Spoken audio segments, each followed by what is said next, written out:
Mambo vipi popote pale ulipo? Excuse me. Karibu tena katika kipindi kingine cha Big Issue, kipindi kinachojia kila siku ya Jumapili kupitia Swahili Media Network. Kama kawaida, jina langu ni Omar Hussein. Na bado tunaendelea na topic yetu ile ya malezi, lakini this time tumeamua kuja na vijana ambao wamelelewa hapa UK. Wao watakujia na idea za wao, maoni yao, challenges ambazo wamezipata, na vile vile kama kuna credit ambayo atawapa wazee, basi itakuwa ni vizuri zaidi. Kwa hiyo samahani, kifua kiko vizuri. Kwa hiyo sitakuwa na mengi ya kuzungumza leo, isipokuwa tu kuwapa vijana nafasi ya kuzungumza. Na tulisema utaratibu wa leo utakuwa slight difference kidogo, kwa sababu tunataka kila mtu aweke povu lake vile anavyotaka. Kwa hiyo tutampa kila mmoja dakika 5, atazungumza kila ambacho atazungumza. Tutampasia na mwingine, kisha wazee ambao watakuwa wapo online watakuwa wanataka labda kuchangia hoja au watataka kujibu. Kama kutakuwa kuna maswala ambayo yamekuwa raised, watataka kujibu, basi nao watapata fursa ya kuuliza au kuweka sawa yale maswala ambayo yatakuwa yameulizwa. Na kama kutakuwa kuna comment ambayo wanahisi labda vijana wamekosea, basi na wao wanaweza kaeka sawa. Kwa hiyo nisipoteze muda sana, niko na vijana Camelia, kuna mwingine Tuma, alafu kuna na Sophie, na vile vile kama kawaida utaratibu wetu ni ule ambao watakuwa wanataka kuchangia hoja, wanataka kuuliza maswala, basi StreamYard link iko katika comment section. Unagonga link, una enter studio, utakuwa kwa mubashara na sisi. Kama kutakuwa kuna vijana wengine mbali ya hawa ambao nimewataja katika hii platform yetu kwa leo anataka kuchangia, basi naye anaweza kutumia StreamYard link vile vile, atakuwa yuko mubashara. Basi wacha niwakaribishe wote waliokuwepo leo online, niwasalimie kwanza, then niwakaribishe, niwape fursa. Salamu alaikum watu wote. Wa alaikum salam. Alright, na nafikiri mko vizuri kwenye Kiswahili ama? Yeah. Msione shida, mnaweza mkachanganya lugha, hamna tatizo. Katika topic zetu mbili zilizopita tulikuwa tunazungumzia malezi, lakini leo kupata nafasi ya kuzungumza na nyinyi walelewa ambao mtakuwa labda mtatueleza wazee walikuwa wanafanya vipi katika kuwa raise. Je, tulikuwa tunatumia ile style ya Kiafrika? Tulikuwa tubadilike? Labda tunakuwa tuko too much overreact mnapokuwa mnafanya makosa? Kwa hiyo nafikiri niwaachie nyinyi uwanja, sijui nani ataanza mwanzo ili tupate kuwasikiliza. Nani yuko mwanzo kwanza?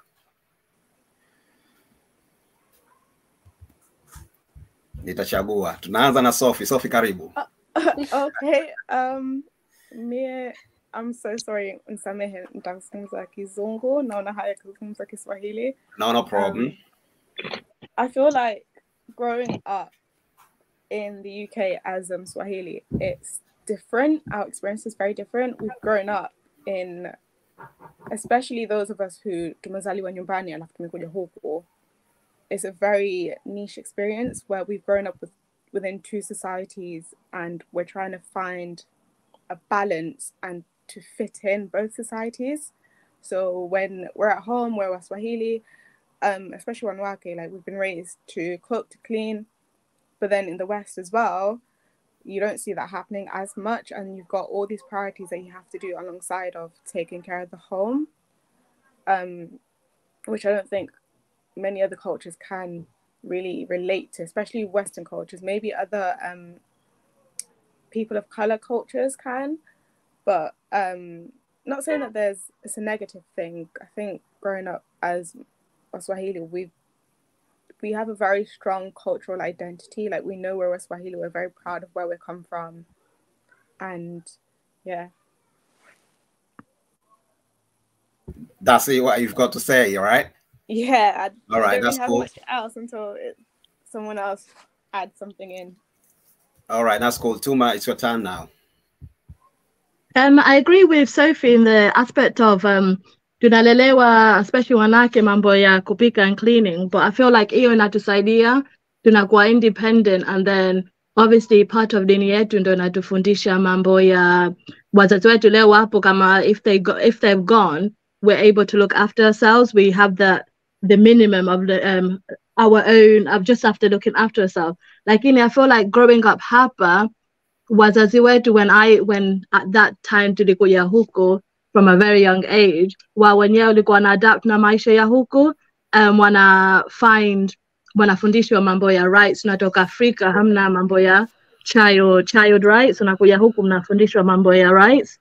Wa wenyewe walikuwa wanatafuta sehemu to start off maisha, and then huku tunakuja na tunapata different things. So tunakuja nyumbani, mbona iko hivi, wenzetu uko hivi, lakini si wenyewe tulikuwa tuna try and fit in. Huku tunataka the western lifestyle, and obviously kama alikuwa anasema Sophie, maisha ya west tunapia western lifestyle, na tukifika nyumbani tuna ile kupika, kunini, kusafisha, and then on top of that kufanya homework and responsibilities. Inakuwa tena pale, mbona nafanya too much, akili yetu inakuwa, it's hard to concentrate on one thing.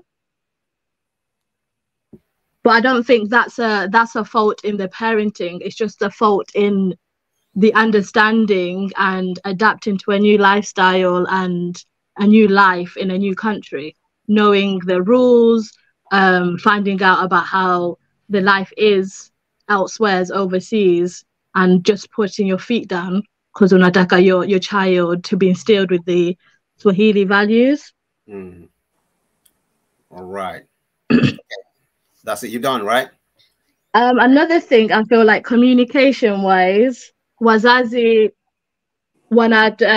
hatuwezi communicate, hawatufahamu, some of them I can say.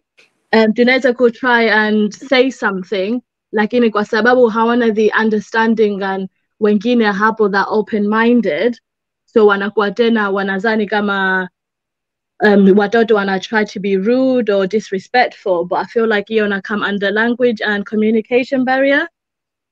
Tuma, so based on that communication, just one quick question. So you talking about the language barrier, right? Language and communication barrier. Yeah, in terms of the communication, which way are you talking about? Because I know maybe there's a difficulties in language barrier, but I'm not quite sure other communication, like what you try to say on that. When I say communication is, you might want to tell your parents, kitu umefundishwa, kitu sama sasa hivi, naweza kuongea wazi kama kitu cha LGBT, sie kwa sie tuko huku, tukisikia mambo ya LGBT, tunasema, iko too much, iko kila pahali, lakini tuna respect hivyo, like, hata inshulishi, like in that aspect of communication. Lakini ukijaribu kumfahamisha mzazi wako, utanao, dini yetu hairuhusu, sie tunajua dini yetu hairuhusu, it's not like tuna favor them, but hapa sie tuna that mentality, we have to respect, wa kila mtu ana maisha yake, you do your LGBT or whatever uko, lakini menta muheshimu yule as long as we huniforsi. Lakini ukiwaambia hivyo wazazi wetu wanasema, watoto huko wanaharibika, it doesn't come like that. So that's what I mean when it comes to communication, ile understanding of what watoto wako wanakuja kuambia or to teach you about. It's not like wanafuatilia, watakuwa gay or lesbian. No, it's about having that respect. Mwanangu kanaambia hivi, unamchukulia. But I felt like that's what I mean when I say communication. All right, I got what you mean. It's all about, I think, we don't give you time to listen what you guys wanted to put us across. Yeah. Okay, that's cool. Anything else? I can say, not from my personal experience, but from seeing how others around me have, I can say religion, where religion and lifestyle, watu wengine wana push. Okay, dini muhimu, obviously no Waislamu wana push ile dini sana, kila kitu Mungu hapendi, haweki our religion in a positive light.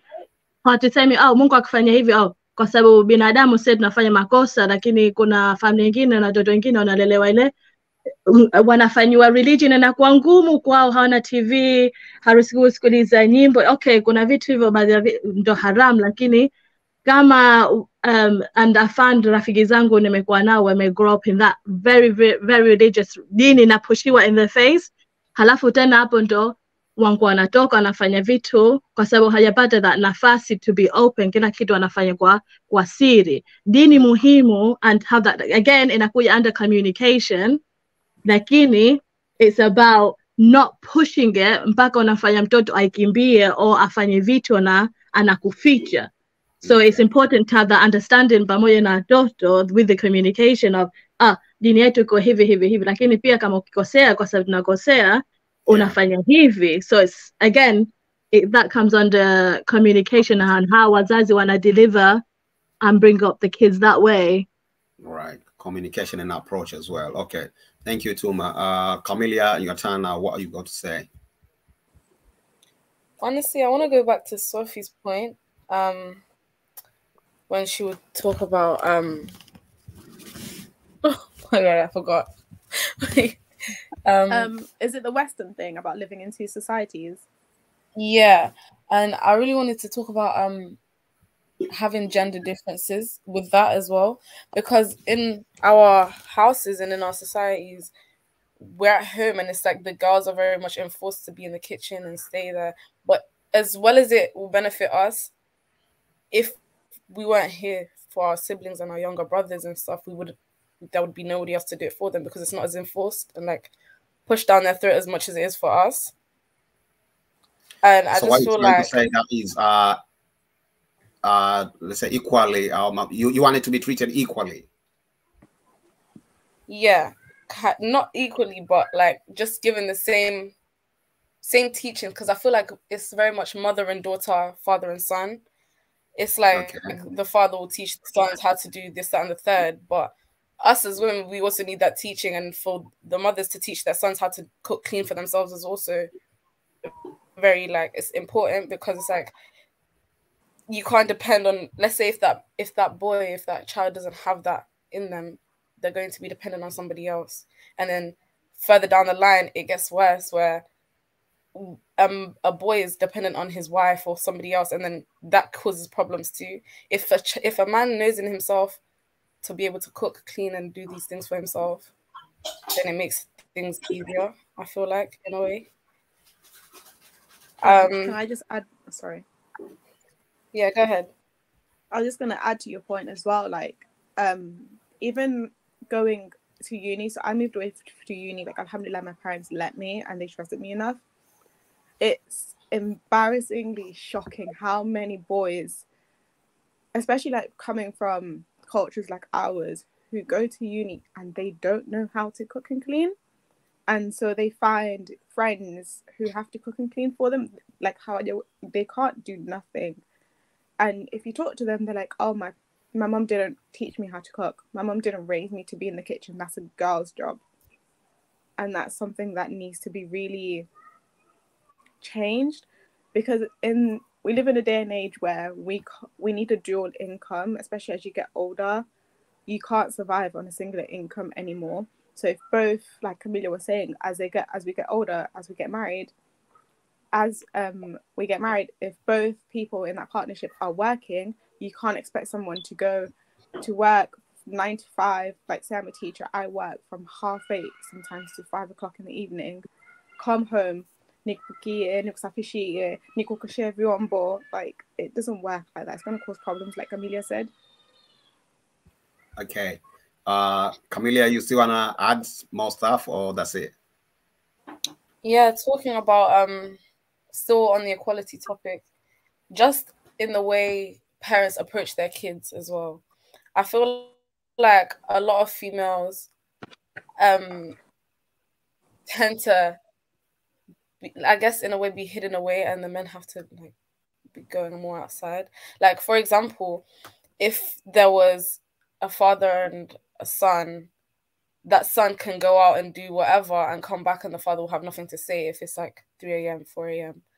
But if it was a daughter to do the same, it'd be a problem. So I feel like the gender factor shouldn't really play a part when it comes to parents, because as parents, you should look at your kids and teach your kids exactly the same.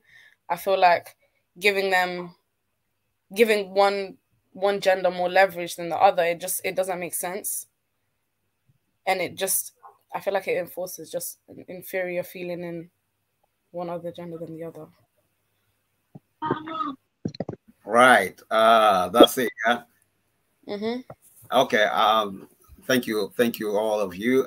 Mimi hapa naona niko na Antiroki kwa sababu kwanza yeye ni mzazi wa mwanzo kabisa kwa katika hii platform. Nataka nimsikilize Antiroki katika hayo yaliyozungumzwa na vijana wetu, labda lipi unataka kuliweka sawa, lipi ambalo unalisapoti na lipi ambalo unahisi wao ambao wanakuwa wanakosea kiwa wanalaumu wazazi. Okay, assalamu alaikum. Walaikum salam. Unajua mimi niko passion, unaweza kusema napenda kuwatetea vijana wangu. Kwa hiyo katika wale yazungumza, kwa kusema la kweli ni mengi yana make sense, kuwa kama mambo ya kuwa watoto wa kike wana alivyozungumza kama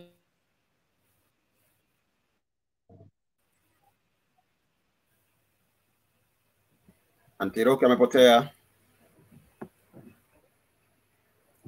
Mnanisikia? Umepotea? Ilikuwa simu inaingia.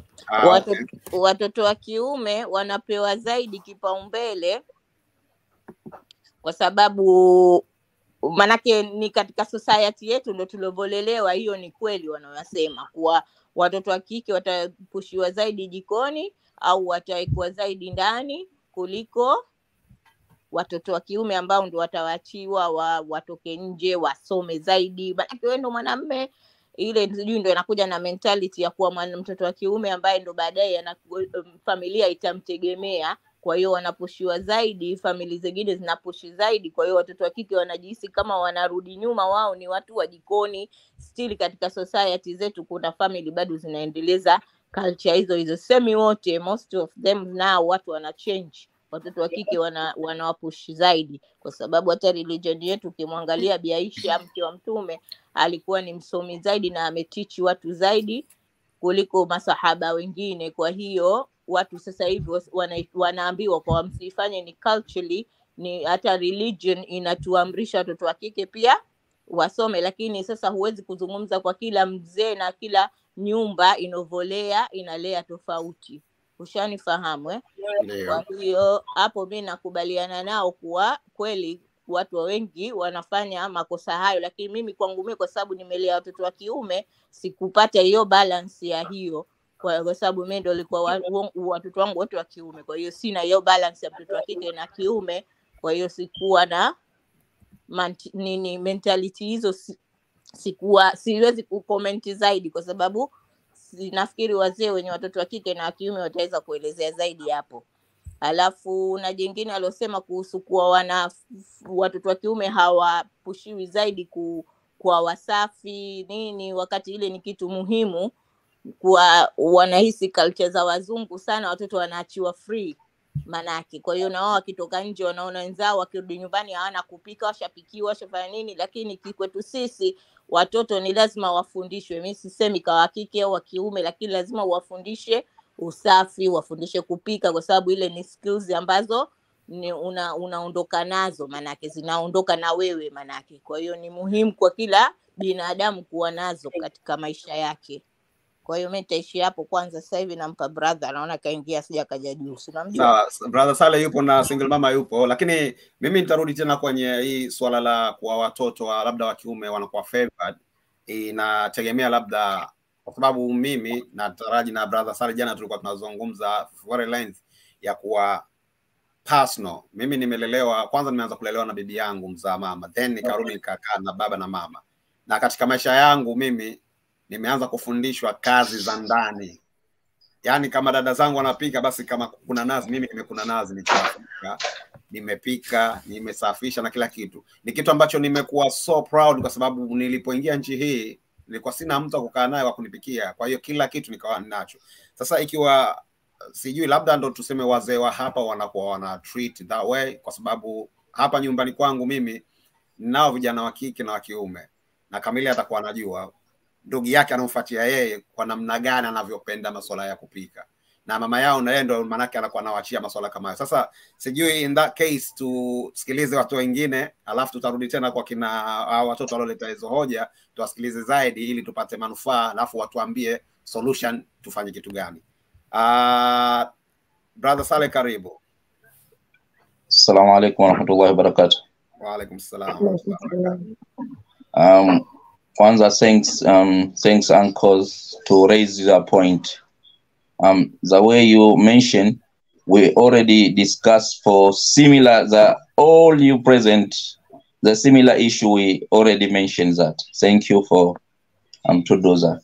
And then back to question to you guys, all of you, Sophie, Tuma, and Camelia, if I'm not wrong.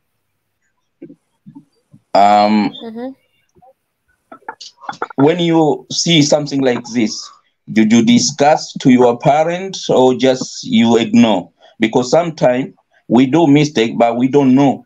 Because like you mentioned, our culture is we focus for sister more than brothers. So you guys, did you discuss for your parent? And then now we're back to no, you will answer each one later on, but be on mind. And then now we're back to Swahili. Unajua brother Roy au walokuwepo, hizi nadhani mambo haya sote tushadiscuss na hakuna to deny hii. Kwa sababu mule tulimoeleza ndo mule tukasema hao watoto wetu wa kiume tuwafundishe kupika, tunatiza. Yani haya walioeleza ndo tukasema tunachoeleza tuna uhakika nacho. Sasa ni wazee sasa labda sijui hatufundishani kulea maana sote ndo hatujui. Lakini nadhani ni wazee kubadilika kwa sababu kama wanavyosema kuna mmoja nadhani kama sikosei Camelia raise good point. Anasema sasa hivi kwa maisha huwezi kuishi kwa kutegemea income maana yake labda unafanya kazi kile kipato maana yake hakitoshelezi. Sasa imagine wewe kama mtoto wa kiume hajui kupika ataishi vipi kwenye maisha haya? Hajui kujitengezea kula. Ataenda kununua hizi ready made kila siku kweli ataweza kuafford? Sasa kwa sasa hivi mimi nitapenda sana Roy tuwasikilize vijana kwa sababu tu labda mimi nataka nilani more kwa wao kwa sababu okay kama unavyosema alhamdulillah mimi Allah kaniruzuku watoto wa kike na wa kiume, lakini alhamdulillah mimi napata ile kama nilisema discussion. Maana yake hata ikiwa yule kama wa kiume anaenda wrong wale sister wake watani call, maana yake mimi nakwenda more discussion. Watanambia daddy 1 2 3 4 kwa sababu our brother 1 2 3 4 okay nitaenda sijui hichi maana yake vipi mnahisi mwenzenu kwenye masomo labda au kwenye issue fulani watanieleza 1 2 3 4. Sasa je, na wao wanapata muda huo kukaa na mfano na wazee wao kudiscuss vitu au wakishaambiwa kuwaweka pike? Kuna point tu Mali raise alizungumzia swala la communication. Kwa maana hiyo hii communication ina uwanja mpana sana. Tukitaka kuijadili communication manake tutakuwa tuna mambo mengi sana ya kuzungumza. Mimi nilifikiria labda she was talking about only language, lakini yeye akazungumza hata ile time ya kuwapa sikio na ideas kuwasikiliza tunakuwa hatuna. Nayo pia ni part of communication. Sasa hii ndo tulisema siku za nyuma ni wrong kwa sababu lazima tuwaulizane yani. Kwa sababu wache wao sasa hivi waseme watakayoyaleta sisi tutayajadili baadaye kwa sababu wao wameshaleta issue zao. Antiruki kazi elaborate a bit.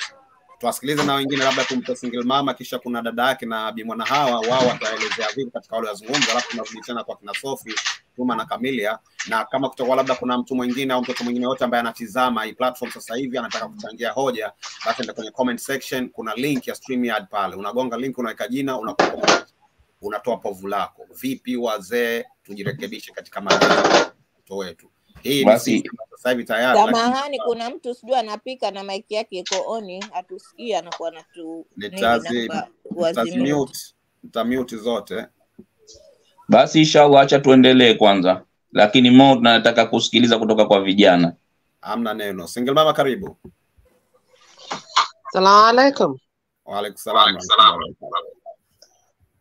Sama miezi. Umepotea. Sauti inajirudia kwa. Anyway nitakuwa changu nisikia. Sasa kusema ukweli vijana wako vizuri na point wanazozizungumza ndizo zinazotukabili. Ushanelewa? Na tatizo letu ni kweli communication. Kwa sababu kuna understand the language and then kuna ile communication. Na nimekaa mimi nachunguza sana takriban wazazi wengi wa Kiafrika hatu communicate na watoto wetu au hawa communicate na watoto. Yani unakuwa wewe mimi ni leader, kwa hivyo ninachosema mimi ndicho kinachotakiwa kifuatwe. Umeelewa? Kwa hivyo mtoto hata akija na tatizo mzazi unakuwa una dismiss muda mrefu.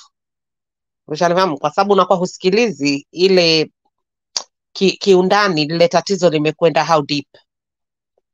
Kwa hivyo tunakuwa tunakosa fursa nyingi za watoto wetu kukaa kututrust. The first things, watoto wanakuwa hawatrust wazazi wao. Na unakuta mambo mengi yanatokea majumbani mwetu na wazazi wanakuwa hawaelewi nini kipo. Kuna siku nilikuwa nimekaa nazungumza na sister wangu, tulikuwa tunazungumzia habari ya watoto kuharibiwa. Kwa hivyo katika ile kunini nikasema naamini kwenye miaka ya 80-90 watoto wengi walikuwa ni victims, lakini wazazi hawana habari. Kwa nini? Kwa sababu hakuna communication. Kwa hivyo tumekulia na yale makuzi ya kuwa no, mimi ni mzazi, ninachokisema mimi it's okay. Kwa hivyo mtoto anakuwa hana ile kauli. Ushanifahamu eh? Kwa hivyo na watoto wanaozaliwa huko wanakuwa very conflicted. Mimi nina watoto wawili wanawake, mmoja mwanamume. Wote sio wakubwa hivyo, lakini pia sio wadogo kwa ni wachanga. Ni watoto ambao tayari wanajielewa yani. Na nimekaa na kuwa naangalia yani mtoto wangu wa kiume na mweka vipi na watoto wangu wa kike na weka vipi. Kwa hivyo kwangu mimi najaribu kuvunja ile barriers ya kuhisi kwa mtoto mwanamume ana high priority kuliko wanawake. Na wapa the same opportunities wote. Kukaa kuuliza nini unapenda, nini unataka, na kama nyumbani kufanya kazi wote wanaosha vyombo, kuwafundisha kupika kidogo kidogo, na yani si wa force ile kwa hawana time ya kukaa kuenjoy wao wenyewe. Ushanifahamu eh? Kwa sababu vile tulivyolelewa sisi yani ukisha kufikia umri 8-9 uko jikoni yani ukitoka kukosha vyombo umefua, kama hujafua unafanya kazi nyingine, yani unakuwa huna ile time ya kukaa kujitambua wewe mwenyewe mimi ni nani. Umeelewa? Kwa hivyo inakuwa ni tatizo, ni very very difficult. Kwa hivyo na watoto wa huku wengi wanaolelewa huku unawakuta life yao yani hawana too much ambitions na dreams, kwa sababu ya maisha vile tunavyoyaishi. Tunaishi bado tuko nyumbani, kama tuko nyumbani. Wakati huku ziko opportunities nyingi ambazo watoto wanaweza wakakaa waka-explore na wakawa something extraordinary. Ushanifahamu, katika community zetu. Yeah. Lakini bado tunajikuta ile kwa mtoto amemaliza high school anakwenda zake pengine 6th form, akimaliza 6th form atafute kazi tu, aende akabebe maboksi, aende akawe carer, akawa hivi. Yani tunakuwa implement ile love ya kupenda pengine kusoma, ya kupenda kuwa something big, something major, ya make difference in our communities. Kitu ambacho kinakuwa kinanifanya mimi saa nyingine kuwa very sad. Ushanifahamu, kwa sababu tumetoka nyumbani kuja huku kutafuta maisha. Kwa hivyo ina maana katika ile kutafuta maisha tuna dreams watoto wetu watakuwa na different outcome ya life yao kuliko vile tulivyokuwa sisi, ama sivyo? Sasa. Kwa hivyo kusema ukweli tunahitaji kujibadilisha, na kujibadilisha kwetu ni lazima tukae tuweze kuwasikiliza.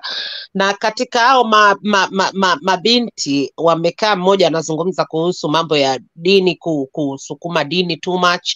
Na ni kweli, yani sisi ni Waislamu na of course tuna respect our religion, lakini sasa watoto wakishakuwa na conflictions ya two cultures, yani unatakiwa lazima uwe na understanding nyingine. Mimi hukaa nikasema kuna kitu kimoja, kuna kuamini, kuwa mimi naamini naweka fear kwa mtoto wangu awe na fear, na kuweka love. Sasa naamini kwenye dini ukiweka love, ukiexplain love ya ile religion yenyewe, mtoto hata kama atakwenda kombo, yale mapenzi yatamrudisha tu kwa Allah, uende urudi. Ushanifahamu eh? Sasa unakuta watoto wengi wa Kiislamu, na sio huku tu, hata nyumbani ni ile Waislamu. Kwa mimi Muislamu, nimezaliwa Muislamu, lakini sina ile love ya kuwa na upenda Uislamu. Nimezaliwa Muislamu, kwa hivyo jina langu Juma, Makame, Aisha, nitafunga Ramadhani au pengine sifungi, Allahu yaalam, siku zinakwenda. Ushanifahamu eh? Kwa hivyo kwa hivyo kwa huku yani nakuwa nahisi kwa sababu ya lifestyle inokuwepo, watoto tuwafundishe waende madrasa, tuwafundishe dini ilivyo nini, lakini pia tuwape freedom ya kukaa kujijua wao wenyewe. Ushanifahamu? Mimi nakaa nahisi nakumbuka ujana wangu. Kwa hivyo ninavyoalea watoto wangu nasema kwa yako mambo lazima watapitia, watataka kuexperience. Ushanifahamu? Lakini sasa nitachukua effects ambazo mimi nimepitia, nitawaelezea utakapofanya hivi consequence yake inaweza ikaja kawa hivi, hichi kinaweza kikaja kikazaa matunda haya, umenielewa? Kwa hivyo wao wenyewe watajua kwa hichi ni kitu kibaya, vipi nitaweza kukizunguka nikifanye vingine. Ushanifahamu? Kwa hivyo kuacha ile kuavoid issue, unakaa unaweka kadi zako kwenye meza, unasema kwa hizi ni kadi hizi hapa, kwa hivyo wewe mwenyewe choose life yako unataka iende wapi. Umeelewa? Kitu ambacho wazazi wengi tunakuwa hawafanyi, na ndio maana unakuja kukuta watoto wengi yani kama hawabebi ujauzito mapema, kama wanaume hawaingii katika mambo ya bangi, hawaingii kwenye mambo nini, kwa sababu tuna make too much secrets, tuna keep everything, yani hatuwapi watoto facts za ile athari ya yale mambo ambayo yanatuzunguka.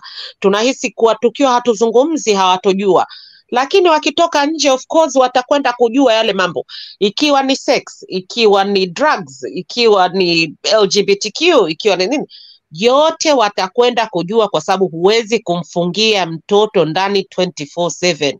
Ushanifahamu? Kuna watu wengi kuna wengine nafasi kama sawa. Dadake, karibu tafadhali. Wa rahmatullahi wa barakatuh.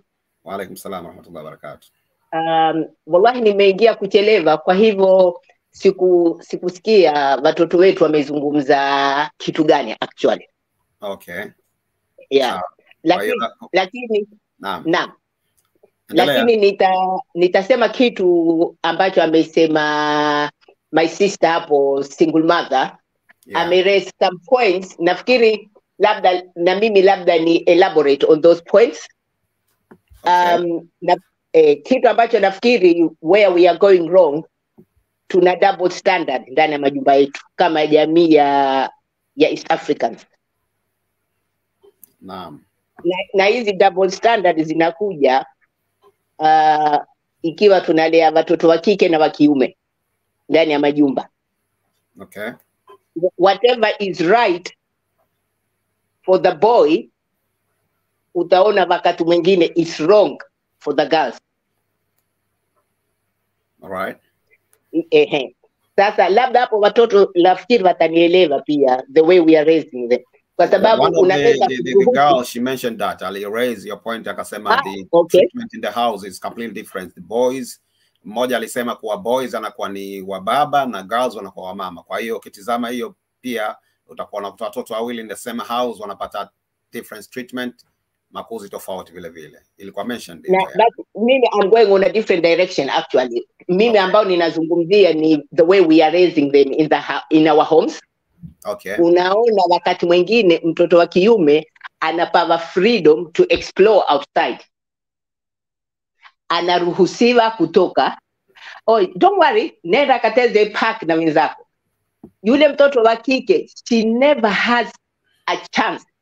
Kwa sababu tuna ile fikra, mtoto wangu wa kike sijakaja ana mimba. Siji mtoto wangu wa kike akija atakuwa hivi. We put so much fear na kuogopa mtoto wetu wa kike asiharibike. We forget hawa watoto wa kiume wanawaharibu watoto wa kike. Kwa hivyo if we are going to change our society, whatever is wrong for the girl, it should also be wrong for the boys. Sasa ikiwa unamruhusu mtoto wako wa kiume, it's okay, you can go clubbing, huyu mtoto wa kike anafikiria in these homes tuna dini ya Kiislamu, clubbing is not allowed. Mbona mtoto wa kiume anaruhusiwa, anatoka anakwenda kwenye birthday, anakuja 10 o'clock 11 o'clock, mtoto wa kike haruhusiwi. Kwa hivyo tunaona it is okay nyumba ile mtoto wa kike haruhusiwi, lakini mtoto wa kiume anaruhusiwa. Sasa hiyo yote ndo part ya challenges ambazo zinawakumba au tunazo sisi wazee katika kuwa raise watoto wetu. Hatuko fair. Sasa ikiwa we are going to be fair na watoto not to be confused, it should be the same culture, the same rules in that house. Mtoto wa kiume mwisho kutoka kiwa ni 7 o'clock, it should be for all the kids. Kwa sababu wale watoto unawafundisha kuwa responsible, unawafundisha kwa mfano kama single mother hapo amesema, let's not put fear on our kids. Let's teach them as to why they are not allowed to do such and such and such. Sawa. Unapomfundisha mtoto madhara, consequences, anafahamu zaidi kushinda kumwambia hufai kufanya hichi kitendo. You need to reason kwa nini hafai. Na watoto hapa ndo walivyo, utakapomwambia bwana no, atakuja na question why, lakini then itakapokuja why unakuwa huna tena jibu lingine. Nimeshakwambia. Ama we baba unamwambia we nyamaza, mimi nishasema tu. That is not right. And that is where we are going wrong. Kwa sababu we need to teach them to reason. We need to teach them to be able to have a conversation with us bila sisi kuwa undermine, kuwa mimi ni mama, wewe ni mtoto, kwa hivyo wewe nyamaza. You are here to be seen, not to be heard. Hiyo tabia tulitoka nazo huko nyumbani. Hapa they are here to be seen, they are here to be heard. Let's have a conversation, let's have a discussion. Sasa unaona mnakuwa kitu sawa. You can still be a parent, you can still be a mother, na una boundaries na ule mtoto, lakini yule mtoto anajua I can have a healthy discussion with my mom and dad bila kuambiwa nyamaza. Wewe hapa ni mtoto, I'm feeding you, I'm clothing you, you just keep quiet. Thank God you've got a roof over your head. Hao maneno nafikiri tuwafaa tuyapunguze sana kwa watoto wetu. Sawa.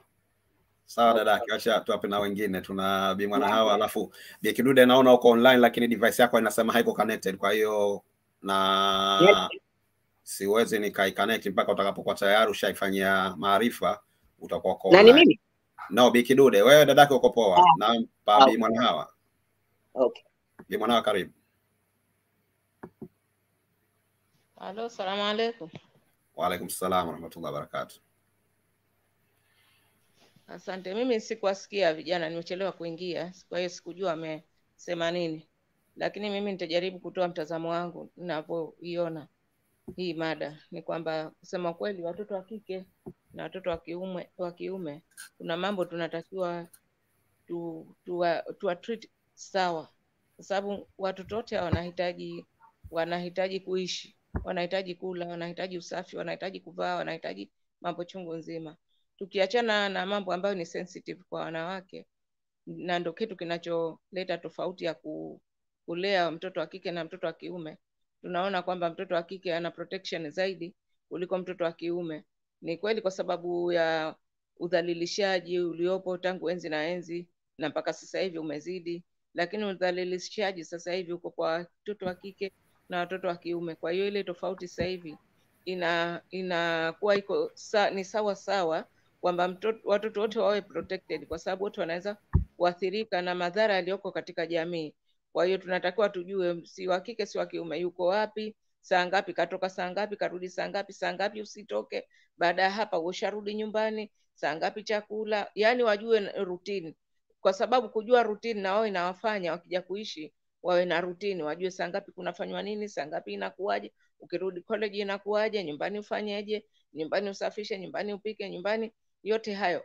Tofauti watu nyumbani Afrika, watu wanafikiria kwamba mtoto wa kiume hatakiwi afanye usafi, hatakiwi aoshe vyombo, hatakiwi apike, lakini tangu hizo enzi za miaka 60 tumewaona wazee wetu wakipika, wakisafisha, wakiosha nguo, wakiosha vyombo, wakifanya, hakuna yani tofauti. Kwa hiyo mtu akishakuwa mtu mzima, si wa kike si wa kiume, yale mambo anahitaji. Huwezi ukajua maisha yanakupeleka wapi, huwezi ukajua unakwenda nchi gani au unakwenda wilaya gani, unahama kwenu. Kwa hiyo yale ukiyaweza unakuwa hupati tabu. Sio lazima kwamba kila kitu ufanyiwe na mwanamke, kwamba umehamishwa, umehama kwenu, umekwenda pahali pengine lazima uwe na girlfriend, kwa sababu huwezi kupika, huwezi kufyagia, huwezi kuosha vyombo, huwezi kutandika, huwezi kufanya usafi, huwezi. Tunatakiwa tuwa treat equally ili wote waweze kupata yale mambo muhimu. Mimi najiuliza, wapishi wengi katika mahoteli na maeneo mengi ya biashara ni wanaume. Kitu gani kinawazuia watu wasipike, wanaume? Na hii ni kutokana na jinsi tunavyowalea wakiwa wadogo, kwamba mtoto wa kiume unamwacha nje anacheza, wa kike unamwacha ndani anafanya kazi za ndani, wakati hii ni rongi. Watu wote wakiwa wanaweza kufanya kazi kwa zamu, wakafanya kazi sawa, na ukawafundisha, mtu akawa anajua kupika mpaka vile vyakula ambavyo ni complicated, basi hata akianza familia haoni tabu kuyafanya yale. Hata ukiugua, mwanamke ukiugua ndani, mume wako haoni tabu kukufanyia yale, lakini unaugua unakaribia kukaa na njaa, unaenda kupika na homa kwa sababu mwanamume hawezi kufanya chochote. Hiyo inakuwa ni wrong. Lakini kwa upande wa protection, kwa maisha yalivyo sasa hivi, watoto wote wanahitaji protection. Na kutoka, mtoto saa ngapi katoka, saa ngapi karudi, kuwe na limit. Isiwe mtoto arudi 8 za usiku, huyo mwana wa kiume huyo, hakuna matatizo. Hakuna wa kiume, hakuna wa kike, madhara sasa hivi ni yale yale. Kwa hiyo tuweze kuwazuilia ile freedom yao, tuwaeleze kwamba kuanzia saa fulani Uislamu unasema uwe nyumbani, kuanzia saa fulani hata ukioa unatakiwa baada ya sala ya Isha urudi nyumbani, kwa sababu hii na hii 1 2 3. Tuwafundishe, ili tunakuja kuwafundisha dakika za mwisho wanataka kwenda kuoa tena, kesho anaoa ndio anaelezwa sijui kuna nini, kuna unafikiri atakuelewa? Hakuelewa, kwa sababu sio maisha aliyoyazoea. Kwa mimi nasema kwa upande wa malezi, watoto tangu wakiwa wadogo, miaka 4 5, unaanza kumzoesha, chukua huva piga, chukua kitu gani fanya, unampa kama kikombe chake aoshe, sijui kusafisha asafishe. Hata akifika miaka 8 9 kishazoea.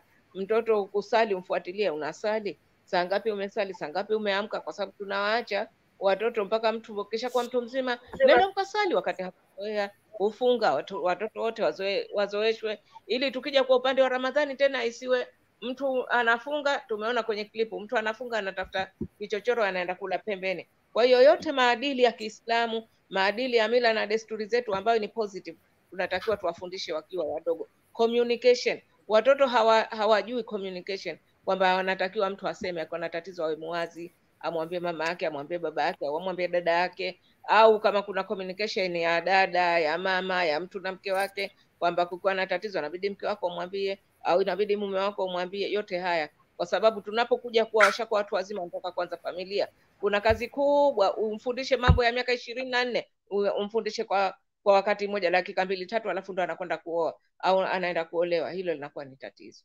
Asante sana.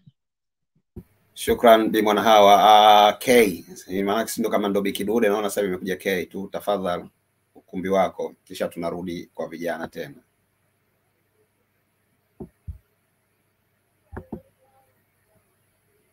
K, unmute mic yako kama uko unachangia.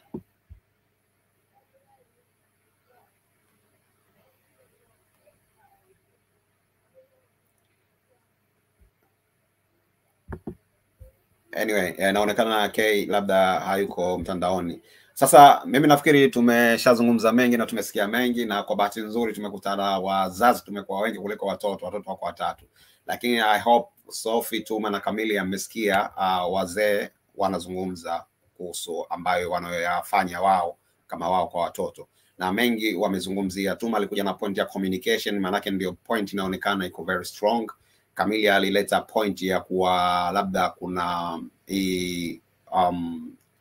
right treatment, nafikiri katika nyumba kwa mtoto wa kiume anakuwa anapewa more freedom kuliko mtoto wa kike. Vile vile nafikiri tumeongea. Sasa labda nirudi kwako Sophie, if you have anything else to add katika kuhakikisha labda wazee tunawatreat watoto katika wrong way.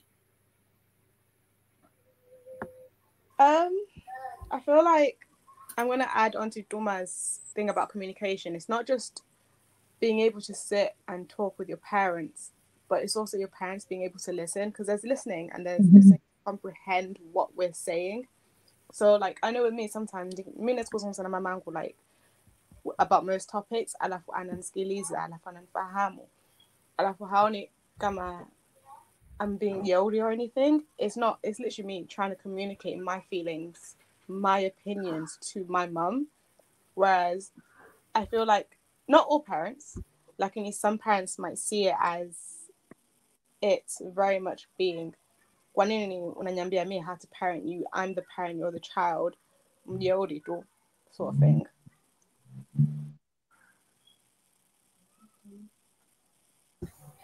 Okay. Umezungumza labda wewe watu wengi walizungumzia communication baina ya mama na watoto au baba na watoto, lakini wao wamezungumzia labda unayo nafasi ya kuzungumza na mama. The communication baina yako wewe na mama iko very fine. Unaweza kuwa na the same communication baina yako wewe na baba? No. But that's a relationship that me and a mama, we've had to build that relationship. So you have to foster it together. It's not just mama afanye, daughter afanye. It has to be a relationship that has to be fostered together. Okay. But that's just because I'm closer to my mum. That's it. Than my dad, and I don't know how else I could say it. And like naka na mamangu sort of thing.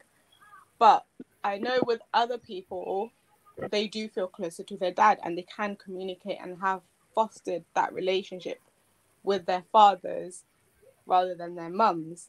But it just depends, I think, on different people and their different relationships and how you foster that relationship. I feel like with Swahili, sometimes you forget that, yes, at one point we're growing up, we're watoto, but we're going to be adults who si tutafahamu, tunazo akili zetu, like we see everything that maybe you as parents don't think we see.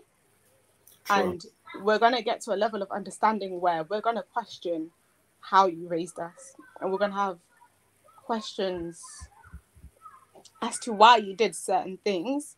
And you need to be able to I don't know about people younger than me, obviously, like at the age I'm at now, I know I look back and I'm like to my mama, what was the reasoning behind this?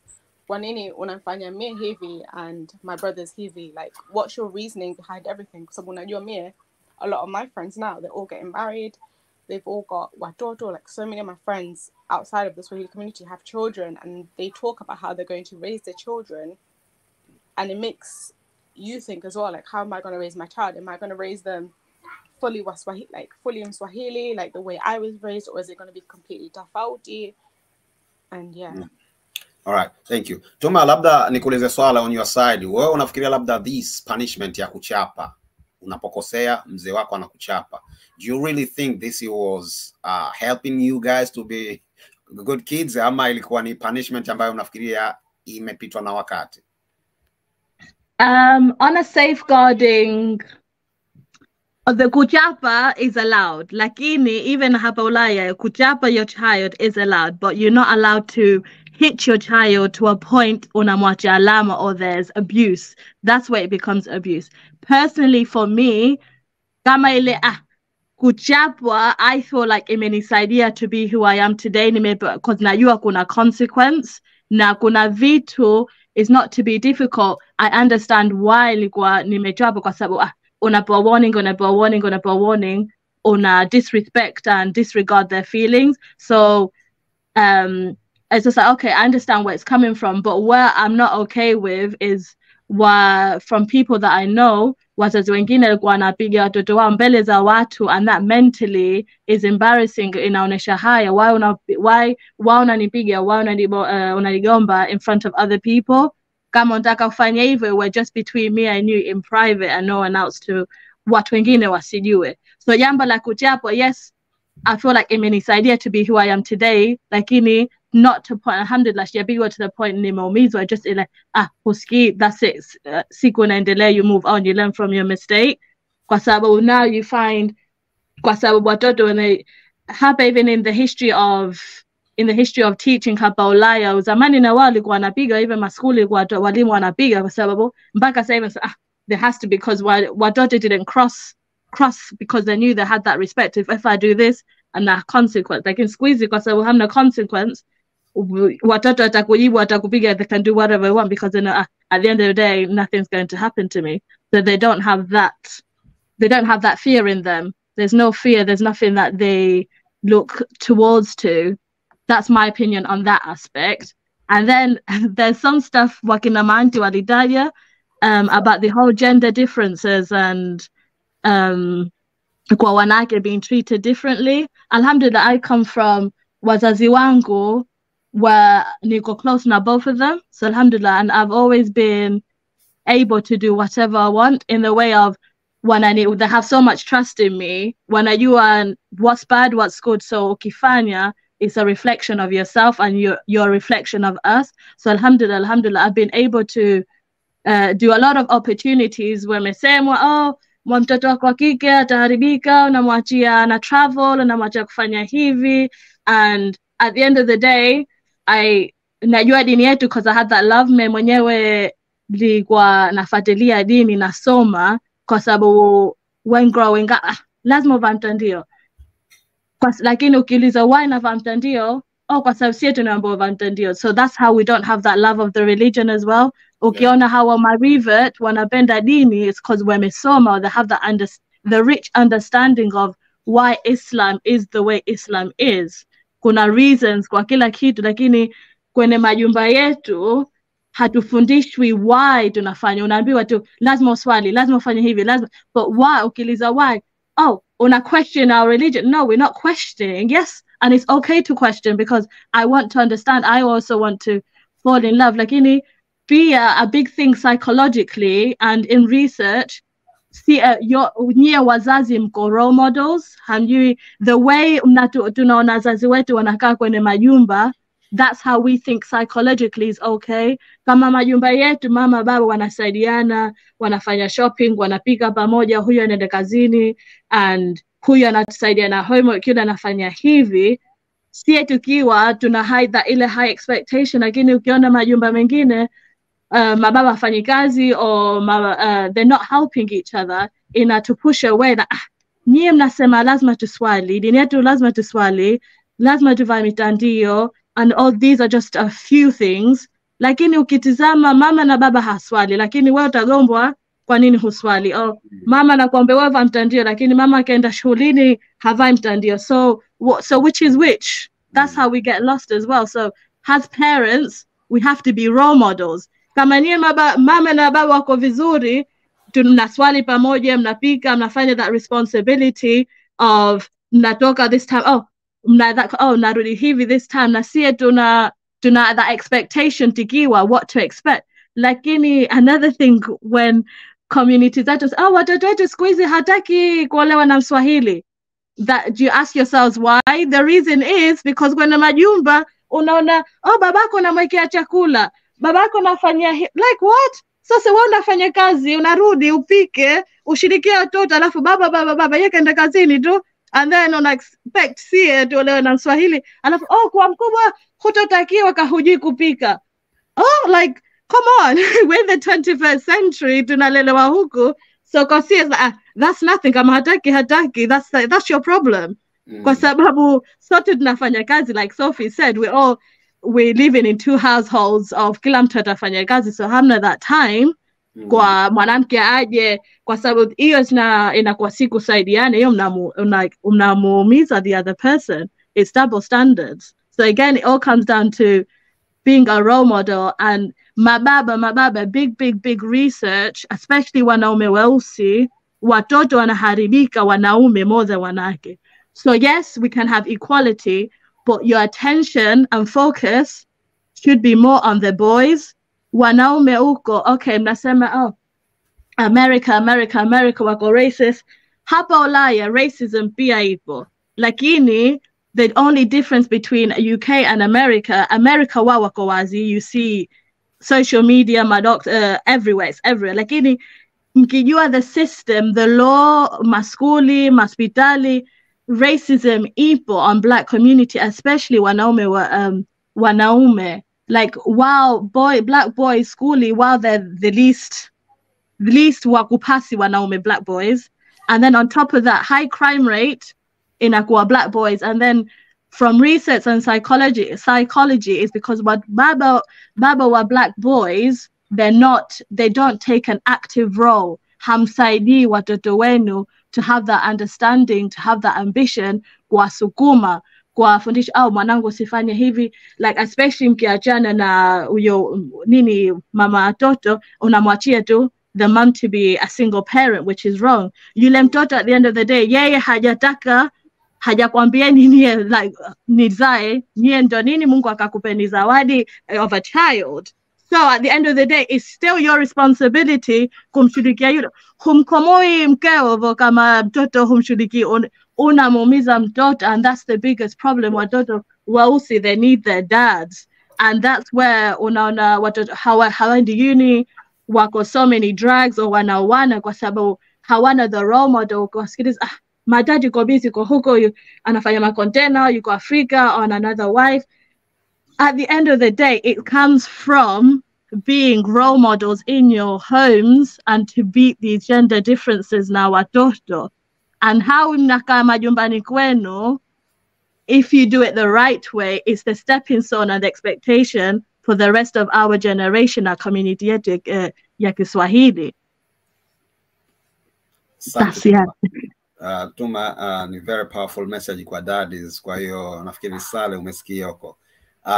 Tuma amezungumzia kitu kimoja kuhusu kupigwa mbele za watu, na nafikiri jana vile vile kwa tunazungumza Antiruki pamoja na Sophie, vile vile Sophie alimention kuwa what we are doing is not right, kuwa mtoto hata kama kakosa basi umtafutie sehemu ambayo unakaa baina yako wewe na yeye unampiga. Lakini sasa nimekaa nikajiuliza tena, kama nitampiga front of the others, let's say wanangu wote napiga pale, sio kama labda ninawapa warning wale wengine, bwana mkifanya kosa hili nitakupiga punishment kama ninayompa huyu. Labda Kamilia, wewe what you have to add on your statement, Tuma's statement and Sophie's statement regarding the way how we raise you guys?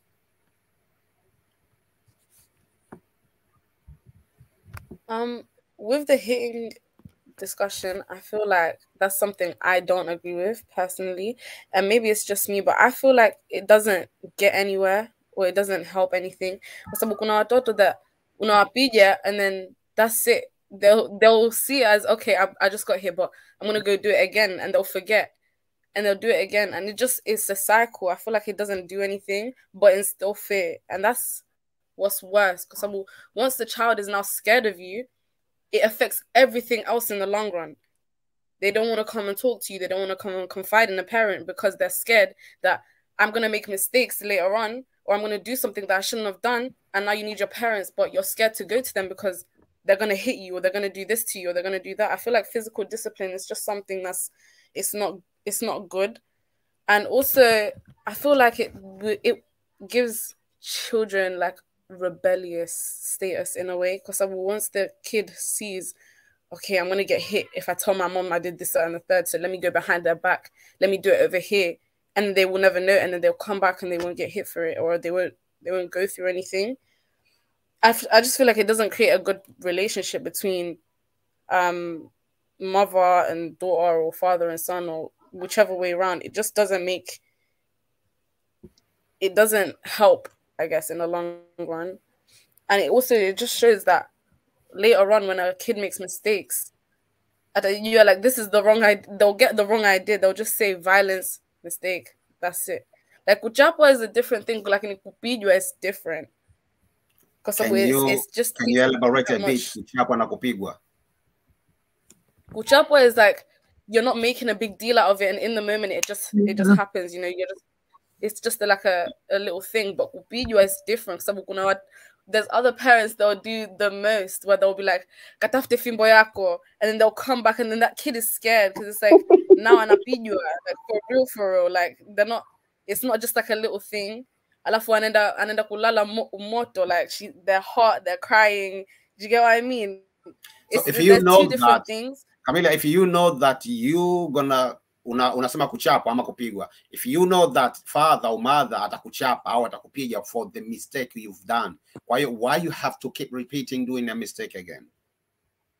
But sometimes it's not intentional. There's mistakes that can happen where it's like either Mr. How, it's just it happened. Like let's say, for example, mtoto anavunja glass by accident, and then the person, like the parent, won't know that, they won't listen to that, anapigwa, or they get. I don't think kama kuna mzee anaweza kuchapa mwanae kwa kuvunja chombo. I don't know. Like anyway, go ahead. Yeah, I'm just saying it's things like that. It's not a thing where the parent will think about the action. It's just, you did something wrong, I'm gonna hit you. Do you know what I mean? It's less of a, oh, even if I said, oh, for example, oh, I did it by accident, the parent's not hearing that. The parent is just thinking you've done something wrong. Nakupigia. Okay. Kuna question labda nitauliza kwa kati ya Sophie, Camille au Tuma. If you can answer that, then nitawapa nafasi wazazi na watu wasikilize, alafu tena tutapata kufunga kipindi. Lakini sasa hivi itabidi tuende kwa kila mtu apate kutumia 3 minutes kwa sababu we are getting close to the end. Tumezungumzia communication, tumelileta hii topic ambayo iko pana sana, lakini mimi nataka niulize nyinyi nyote mko hapa leo, watoto watatu ambao alhamdulillah nashukuru Mungu mmekubali kuchangia na kueleza. Kwanza kuna message inatoka kwa Ayan Ale, anasema mashallah, kaongea ukweli mtoto wetu, na mimi pia ni mzazi na nimepata kujua makosa yangu kwa Tuma. Kwa hiyo mzazi mmoja amesoma wa yeye kweli alikuwa na makosa na maneno aliyozungumza Tuma ni mazito kwa kweli.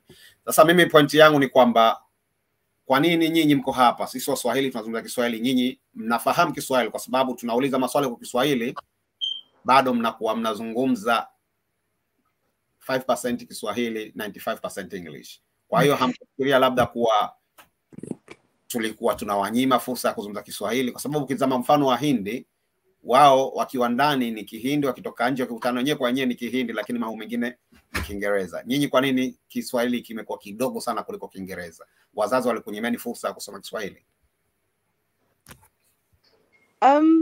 Honestly, uncle, mimi kuzungumza Kiswahili najua, kufahamu najua, kusoma najua. It's just naona haya, especially with watu siwajui. Like nyumbani, kama nipo nyumbani na mamangu nazungumza Kiswahili, nipo na babangu nazungumza Kiswahili, na bibi yangu, mama zangu, ndugu zangu wote nazungumza Kiswahili. Okay. But I feel like to get my point across sometimes kwa Kiswahili na struggle. So either nitachanganya au tazungumza Kizungu kitupu. Mainly because of just I'm trying to get my thoughts and opinions across in a manner which I feel like I'll understand and everyone else could understand me. Whereas in Swahili, I feel like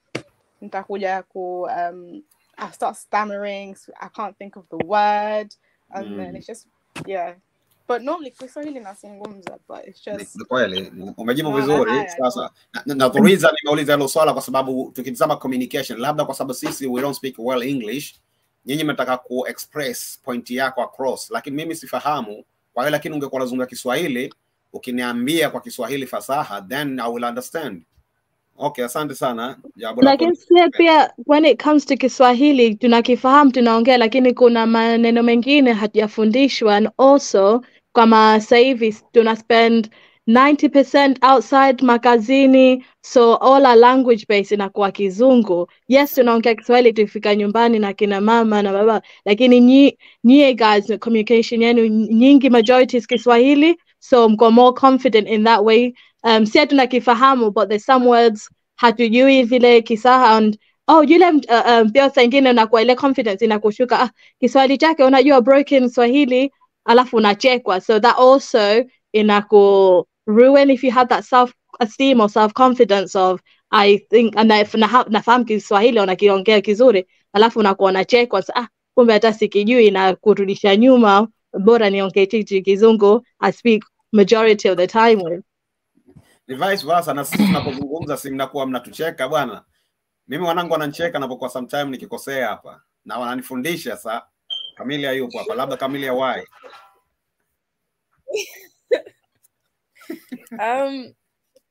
It's I don't really know. It's just something to laugh about. It's not like it's a degrading thing, or it's like to lower your self-confidence in how you speak, but it's just sometimes funny wametumia Tuma na Sophie wamejibu kwa Kiswahili kidogo. Wewe ndo naona unakwenda kwenye fluent English. No, because if I have to snap into it, I'm gonna sound like I'm stuttering. So I'd rather just say it in English. But I feel like the fact that we can speak the fact that we can speak both languages in the home and outside, I feel like it's more of a benefit than it is a negative, it's better that we can code switch between the two societies, because when we're around aunties or if we're in the mosques, we can all speak Swahili, but when we're outside as well doing things, pursuing our lives, we can speak English. I think it's more of a positive thing than it is a negative. Sawa. Ayan Ale anasema kweli tunachekwa. Sawa. Labda we have to look into community au nafikiri ni community. Nianze na wewe Sophie. Wewe unafikiria community yetu ya Waswahili hapo unapoishi inawasaidia malezi wazee? Kama umenifahamu. Sometimes kidogo. Okay.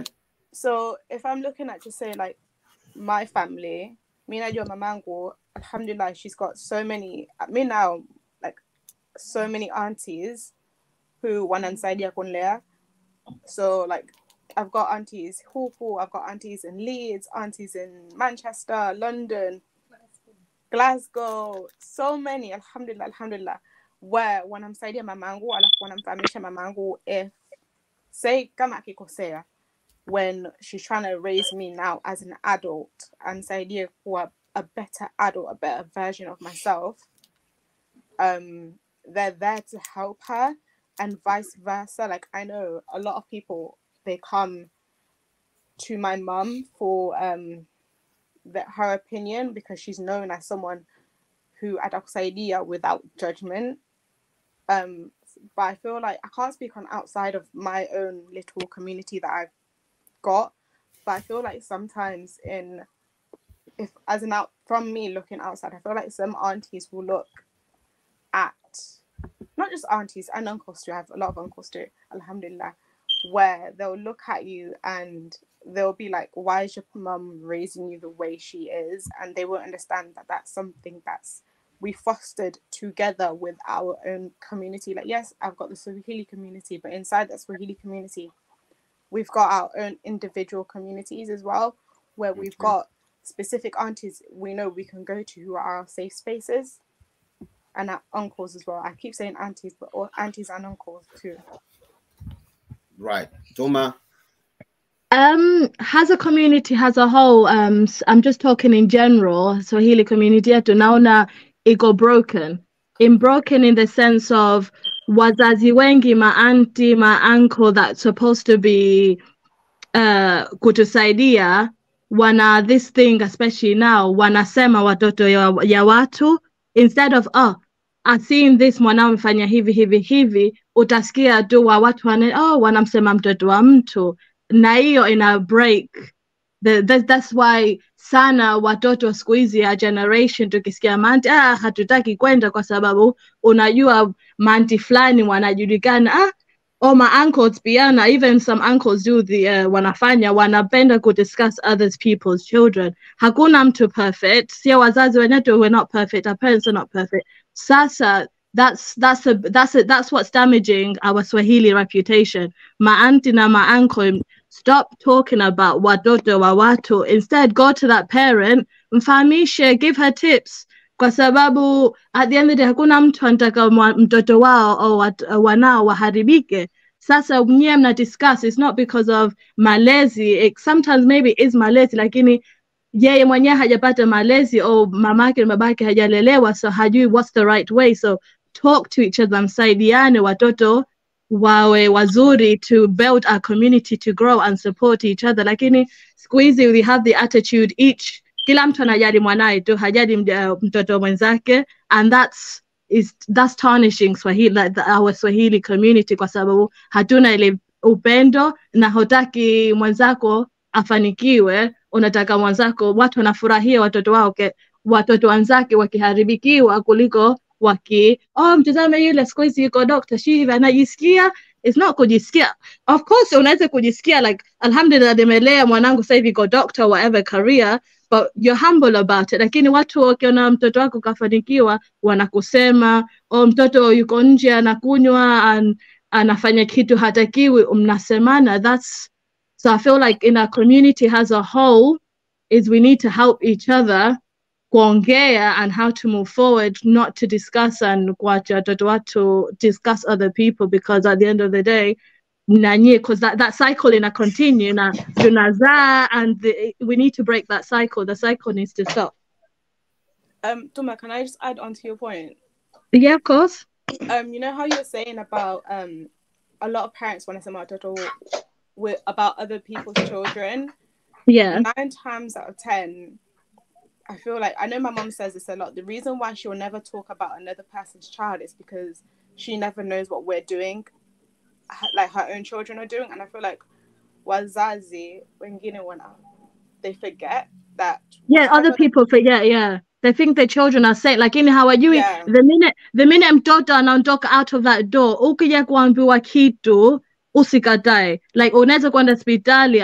There's many situations where mtoto mnaenda hospitali, mzazi, oh, labda mwanao na mimba, mzazi ataruka, no, she's not. Haizi. How do you know mtoto akiondoka pale mlangoni kafanya nini anafanya? Anaweza kuambia, oh, baba nafanya hivi, or I'm doing this, lakini ulikuwa naye unamtrack. Do you know what they were doing? You don't know. Lakini wazazi wao, they're so close-minded. Oh, mwanangu yuko perfect, anaswali, ana this, but that doesn't mean hafanyi hakosei. And especially kama I think auntie moja alisema topics of kila kitu tunafichwa. Lakini ukitizama online YouTube, watoto can learn about anything here. Oh, staki wanangu wapeleke skuli siku hizi kwa sababu wanafundishwa about sex education. Wakiingia YouTube, mtoto miaka 4 kama really anataka kusoma, kama hamna child restrictions, a child can learn about sex education on YouTube. So it's about being, obviously miaka 4 is a very young age, but from the understanding from 9 years old, when that understanding of what everything is biologically wise and how the body is formed, like in it, to be open, discuss, msifiche kwa sababu kila kitu kipo wazi, ma social media, ma YouTube channel, wakenda maskuli, wenzao wakitalk and talk, you can't control and you can't hide them forever. Like I think auntie moja alisema, so it's about being open. Okay, unaweza kunywa alcohol haruhusiwi kwa sababu unafanya hivi, au kuvuta sigareti nafanya hivi. Again, inakuja my point of, unasema hivyo, lakini wewe mzazi, don't be drinking in front of them. Don't be smoking in front of them. And be a example, because I know you're not perfect. Nifanya hivi when, lakini I feel like I messed up. Staki wewe ufikie that hatua nimekunywa ngafika huko. Staki wewe uvute sigareti ukafika where I was na matatizo haya. So it's about being open and like teaching one another. And don't ever mtu yaambia kitu kuhusu mwanao, muulize tu, and don't be harsh. But again, communication, if mwanao hakuogopi na mnaongea sana, anaweza kuwa open, mama I messed up, leo nimekunywa au nimeenda sehemu, I did that. Mnaongea, you talk about moving forward. Lakini kwa sababu a lot of in our community hatuna that open communication kwa sababu hamtuambii why, or why vitu, you don't tell us the reason of why not to do something. So mtoto at the end of it, they're going to explore for themselves and find out the consequence after. But if you have that open communication, you're open with them, share your experience and why not to do something, they can easily come and talk to you na how to kuficha. Si kama watoto wengine wanatoka kwao, umevaa mitandio mashungi, halfway through down the street unamwona na jeans. So again, it's about just communication. Mwongee na community yetu asa more open minded na not to talk about other people's children, msaidiane, because we're in this together, not each for themselves. We're one community and you need to support one another. That's the only way wenzetu wanafika mbali kwa sababu wana umoja. Sie community wetu hana, unaona mwenzako akifungua biashara kitu atapata and then support. So that's where we're lacking. Okay, Uncle Jamal Juma anasema mashallah, maelezo mazuri sana kutoka kwa binti. Lakini sasa baadaye anauliza swala Kamilia kwako. Lakini je, wako tayari kurekebishwa pale ambapo wanapokosea? In terms of the communication, mtakapokuwa mmefanya makosa, usitegemee labda baba yuko pale au mama yuko pale. Je, endapo atakuja mtu mwingine ambaye ni part of your community akakuweka sawa, bwana you've done this wrong, nyinyi mtaaccept au utakuwa bwana I don't care because you are not my parent? I'll accept, but inakuja where I'll accept what you've come in to tell me because I know that's from love, but lakini the point where tunakuwa to accept you've come to told me haya umeniona nimefanya kitu ndataka kuchukua lakini nikaja kusikia umenipaka you went to tell everybody else. That's where respect is like, do you know what, kama ndo nishasema kama nitaka kufanya tena nitafanya, lakini kama kuna ile trust, you've come to me directly, you've told nimefanya makosa, mwanangu naona njia hii umeenda sivyo, nimeona ufanya hivi, haya unaweza kusikiliza. Lakini watoto wanakuwa hatusikilizi when you feel like unataka kupublish maisha yangu outside. What that's where nini personally I wouldn't want to listen. Najua watu wengine sana wanaenda the opposite way just to rebel, like who do you think you are, that's where nakuja. Lakini ikija tu siri mie na wewe umenifahamisha nitakusikiliza, but when you start going and publishing my mistake for other people hapo then it's just like, you know what, okay then don't shani publish, so I might as well continue. Okay, Kamia, what do you think about your community? I agree with what a lot has been said. Honestly, it's about working together, and I feel like in a Swahili community like ours, there's not a lot of it. It's just everyone is so judgmental of each other, and everyone's trying to be the top person, and everyone's trying to be better than each other. When instead we should be working together. Like there's a lot of people with their kids where we see those kids doing this, that, and the third, and we won't say anything, but their parents will have a lot to say about us, and they're not even checking their own child. It's less of us trying to, you know, be disrespectful towards these aunties that come and recognize us and tell us what we're doing wrong. It's just more of, you can't come here and tell me. It's kind of like a little bit of hypocrisy. Like you're telling me how to do this, that, and the third, but your child is doing the same things I'm doing, but you're just not seeing it, or you feel like your kid could never do that, but you're out here telling other people other things. Like you're telling other kids how to live their life, but you haven't even told your child. You know, it all starts at home. You should make sure your child is following the same rules that you are going to then preach to other kids outside. All right. Thank you. We are running out of the time, lakini kuna watu bado nataka kuendesha, kwa hiyo nitaongeza dakika kidogo, alafu kuna na Sheikh Abdul Aziz naye yupo, atakuwa naye tutamsikiliza. Yeye amejitahidi leo, ameamka mapema, yuko Canada, kwa hiyo tumpe nafasi naye to educate. Sister au sijui kama ni brother K, na labda kuna chochote ambacho unataka kuongezea katika point zilizozungumzwa. Assalamu alaikum warahmatullahi wabarakatuh. Wa alaikum assalam warahmatullahi wabarakatuh. I just wanted to add the whole community thing. Okay. And alhamdulillah tumekuwa kwa community here in Leeds. But then you see, as we get older, tukikua, tuna drift away, hatutaki community anymore. And it's important for us for you guys as parents to realize why is that. We look at other communities such as the Asian community.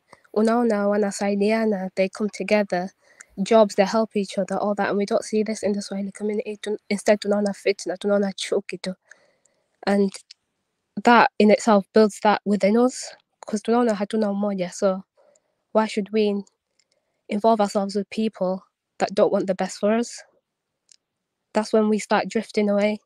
And then you have to think over time, we're Swahili, our parents came over here. We don't want to be like other people that mix and then we lose our culture, because in return that loses our identity. We don't know home, we don't know our culture, we don't know our people. Like, I don't know, because me and my friends, my closest friends, we're all Swahili, we're all together. And I think if we lost that, we would lose our identity in a way. We lose the language, we lose the culture, we lose the food, we lose everything. So I think as parents, you guys need to kind of set that foundation that within our communities we have those safe spaces that, okay, we work together towards this, we do this together, we come together like every Friday, let's say, and it's like a safe space. It's not a place where we feel like looked down upon or looked at sideways, or this person's doing this, or you're not doing this, stuff like that. I don't know if it makes sense, but yeah.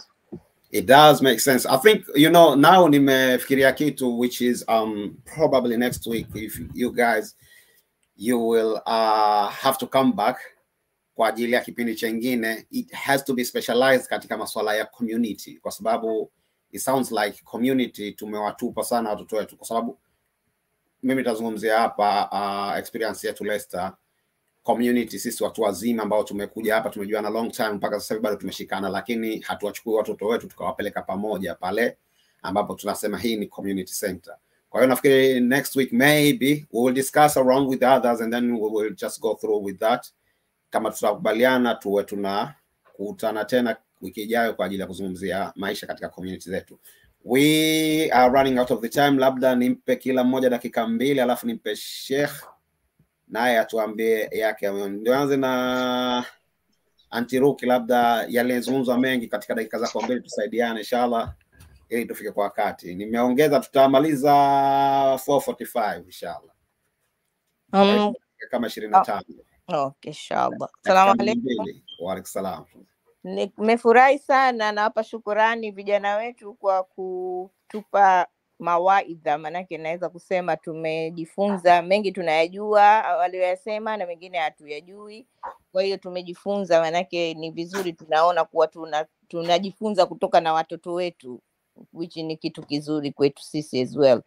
Alafu mimi nilikuwa nataka kusema tu kama wazazi wamezungumza mambo mengi, lakini nilikuwa nataka kutilia mkazo kwenye jambo la kuwa discipline watoto, ikiwa ni community, mtu mwingine au mzazi mwenyewe. Mara nyingi tunakosea tunapowatolea ukali watoto au tunapowa discipline, tunafanya mbele za watu, which is inamfanya yule mtoto asikusikilize. Ninavyohisi mimi, kwa experience yangu mimi ninavyoiona, kama nilivyokuwa nikisomesha chuoni, madrasa na nyumbani kwangu, kuwa unamkataza mtoto mbele za watu, kama manake watu wengine wanachukulia kama wanataka kujionesha kuwa huyu kakosea, nitamuadhirisha. Kama unamuadhirisha, humkosoi, unamuadhirisha yule mtoto. Kwa hiyo mara nyingi watoto ndo hawatupi ile respect back to us, kwa sababu anakuona we mwenyewe mzee ushakuwa katika kitu ambacho ni mjinga fulani, manake anakuona. Kwa nini unapomdiscipline mtoto kama anavyosema umuite private ukamwambia, au kama wanavyosema wengine unamkataza, kisha lile jambo ulomkataza unaenda kulispread watu wote wajue, inakupa faida gani? Manake sijui ushanifa in malicious way as well. It's not in a good way kama unataka kueducate, it just to do maliciously. Sijui ushanifahamu? Ndio mimi ndicho kinachonikera katika nafsi yangu. Do it in a positive way, kumfanya yule mtoto arekebishike, au kumpiga mtoto kama Kamili alivyosema. Most of the parents wanapowapiga watoto hawawapigi kwa kudiscipline, to be fair. Some of them they do it maliciously, kutaka kujionesha mababa kama sisi ni wakubwa, au ushanifahamu, sijui kwa maana wewe utanikomesha, nitakupiga mbele za watu wajue kama mimi mkali, so what, ndio atakusikiliza. Ushanifahamu mentality zetu ambazo hazi make sense kwangu mie, kwa sababu mimi sipendi kupiga. Mimi mwenyewe automatically sipendi mtoto anapokosea kumpiga, sioni kama ni ina solve anything. Antiroki, dakika 2 zinakuisha. Haya, samahani. Kwa hiyo manake siku moja niliwahi kumpiga mwanangu, kusema la ukweli, the way alivonitizama mimi mwenyewe nilijisikia vibaya, nikasema I'm not gonna do it anymore. Kwa hiyo ninaona communication ni kitu zaidi katika kudiscipline kuliko. Kwa hiyo lakini asanteni vijana, tumefaidika, shukrani. Shukrani sana. Brother Saleh, dakika zako 2. Naam, asalamu alaykum. Wa alaykum salaam wa rahmatullahi wa barakatuh. Shukran. Nadhani kama tulivyosema, we have to tuwasikilize na wao wanasemaje au tunasikia kutoka kwao. Kwanza asante sana vijana, nadhani umetuelewesha. Wanaitaka kuelewa ataelewa, sotaka tena ndo basi. Mimi na mambo mawili nadhani nitayazungumzia muhimu sana. Kwanza vijana, nadhani wote wanafahamu Kiswahili. Asanteni sana, tena asanteni sana. Na hisi kwa sababu nyinyi mnaweza mkaisaidia kuchange jamii kwa anaitaka. Kwa hiyo nahisi, inajua mko busy nyote, lakini mkipata hii kipindi, hii platform ipo, mkipata japo half an hour kila weekend, nahisi mtaweza kuisaidia jamii. Kwa sababu kiukweli, ingawa tunaficha watoto wetu wa Kiswahili, they lot in prison, drugs, knife crime, lot. every city. Sisemi London, sisemi Manchester, sisemi Newcastle, sisemi Leeds, sisemi everywhere. Sasa nyinyi kwa sababu naamini wengine vile vile jamii yetu nasema mtaluzi identity kwa sababu ingawa okay wengine wanasema mimi sitaki kuolewa na Mswahili, wengine nataka sitaki kuoa Mswahili, lakini hata kama hutaki kuoa au kuolewa, kwa nini tusitengeneze jamii ilo strong? Kwa nini sisi tuambwe sisi ndo watu wabaya wa visu, sisi Waswahili ndo watu wa madrugs, sisi ndo majizi?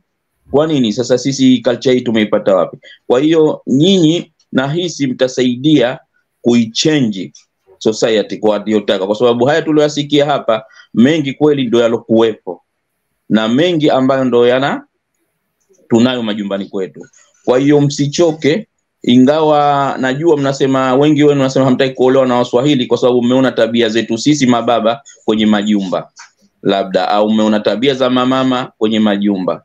Kwa hiyo nyinyi jitahidini, sisi tutasikia, tutabadilika, lakini msiache ikawa kama nyinyi ndo okay kwenye community. Tunajua wenye community walivyozihozi community zao, lakini dakika mbili. Lakini kama ni vizuri nyinyi kupata platform mkaa mnaongea kama hivi, tunapata kusikia, tunaweza kubadilika. Asanteni sana, au akubarikini na murudi tena inshallah, na muambizane kwa wingi, mtengeze hii platform muweze kuitumia. Even opportunities, lot of opportunity mnaweza kuambizana nyewe wenyewe. Kuna kidogo najua ninakosea kidogo tu, kama nasema mimi nawajua watu sasa hivi wameozesha watoto wao, wameoa, halafu wale watoto wamewabani baba zao na mama zao wasende kuona wajukuu zao. Sasa wapi tunakwenda? Where we going? Sasa lazima nyinyi mnaweza kuchange na wenzenu. Kwa hiyo mlete ile love, angalau watu watao wakisikia Mswahili kaja kumposa mwenziwe anataka marry each other waweze kuaccept. Asanteni sana. Asalamu alaykum wa rahmatullahi wa barakatuh. Dada yake karibu. Dakika zako mbili jimwae dada. Okay, shukran sana. Actually, nimefurahi sana the conversation with the young ladies. Wamezungumza points ambazo nafikiri sote ni lazima tuzifahamu. One of them wamesema, I think to sum it up, our approach is wrong. So we need to change our approach. Ikiwa tunazungumza na watoto wetu, mmoja amezungumza habari lack of role models, na zaidi nafikiri the finger was pointed at the fathers.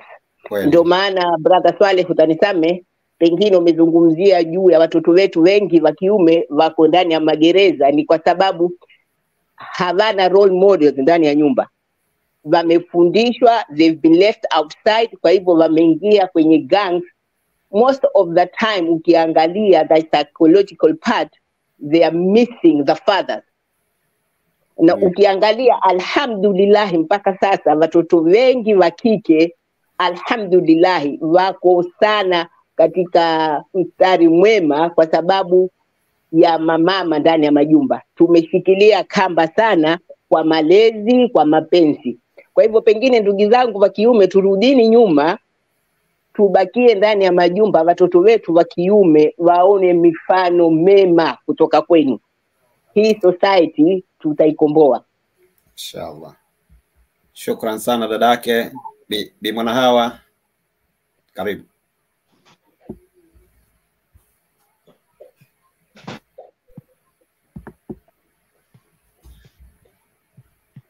Bi Mwana Hawa zungumza. Naona una mute na tu unmute mic yako naona.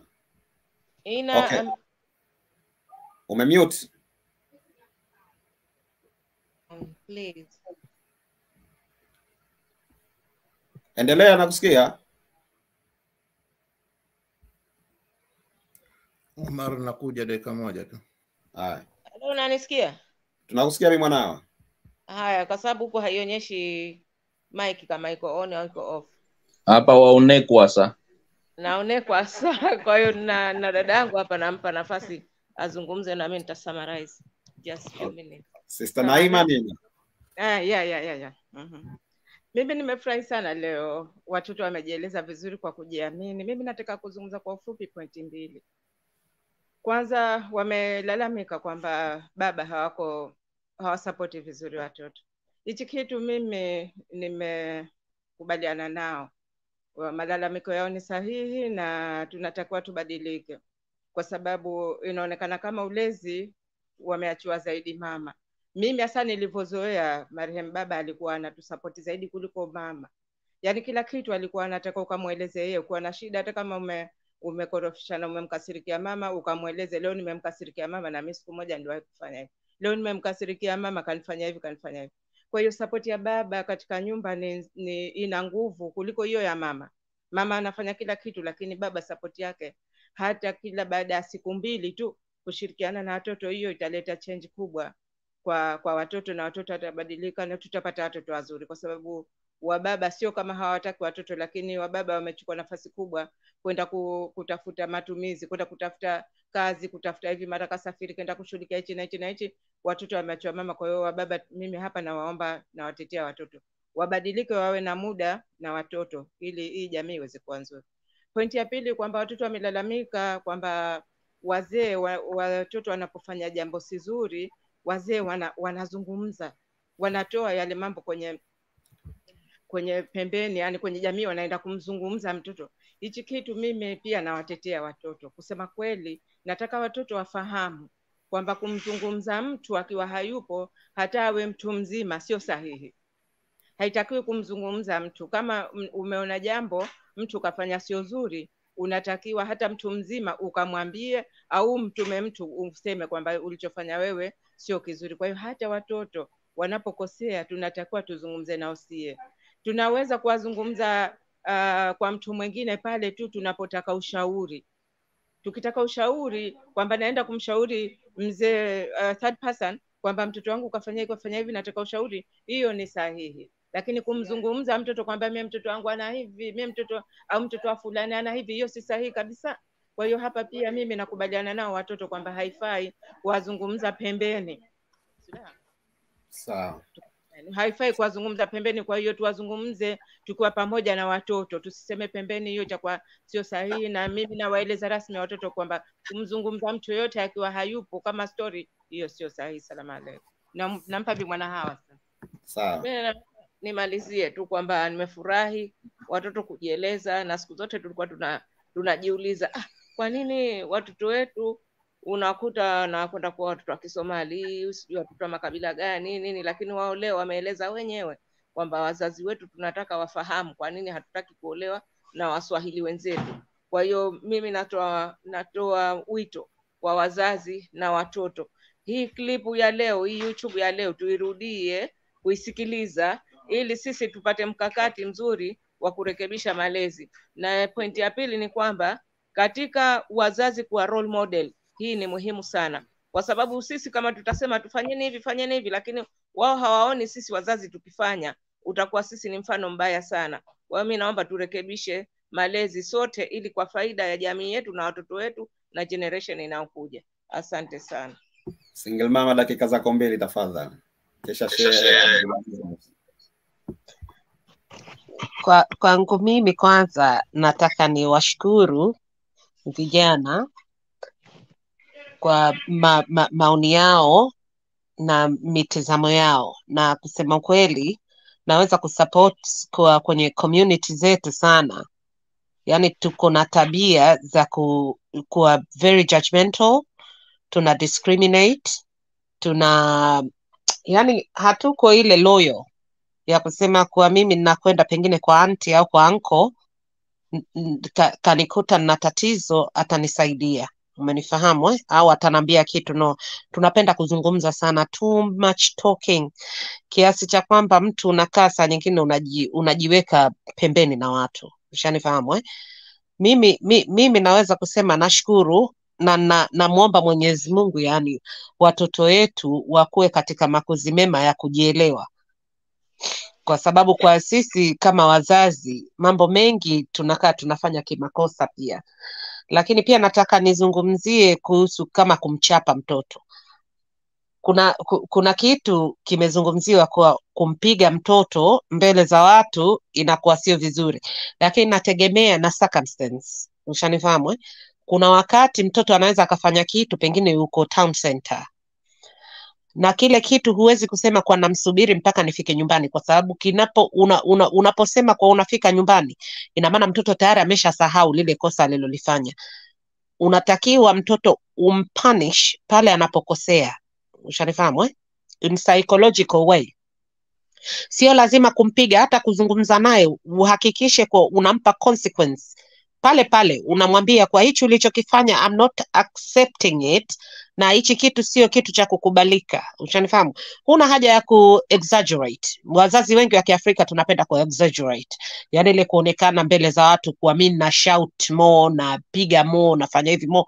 No, unaweza ukaa huko calm tu, umenifahamu, na ukamueleza mtoto kitu hata kama iko mbele za watu na akakuelewa. Ushanifahamu? Au kama akakupiga pengine, kwa sababu watoto wengine wanakuwa na mtindo ule wa kupiga.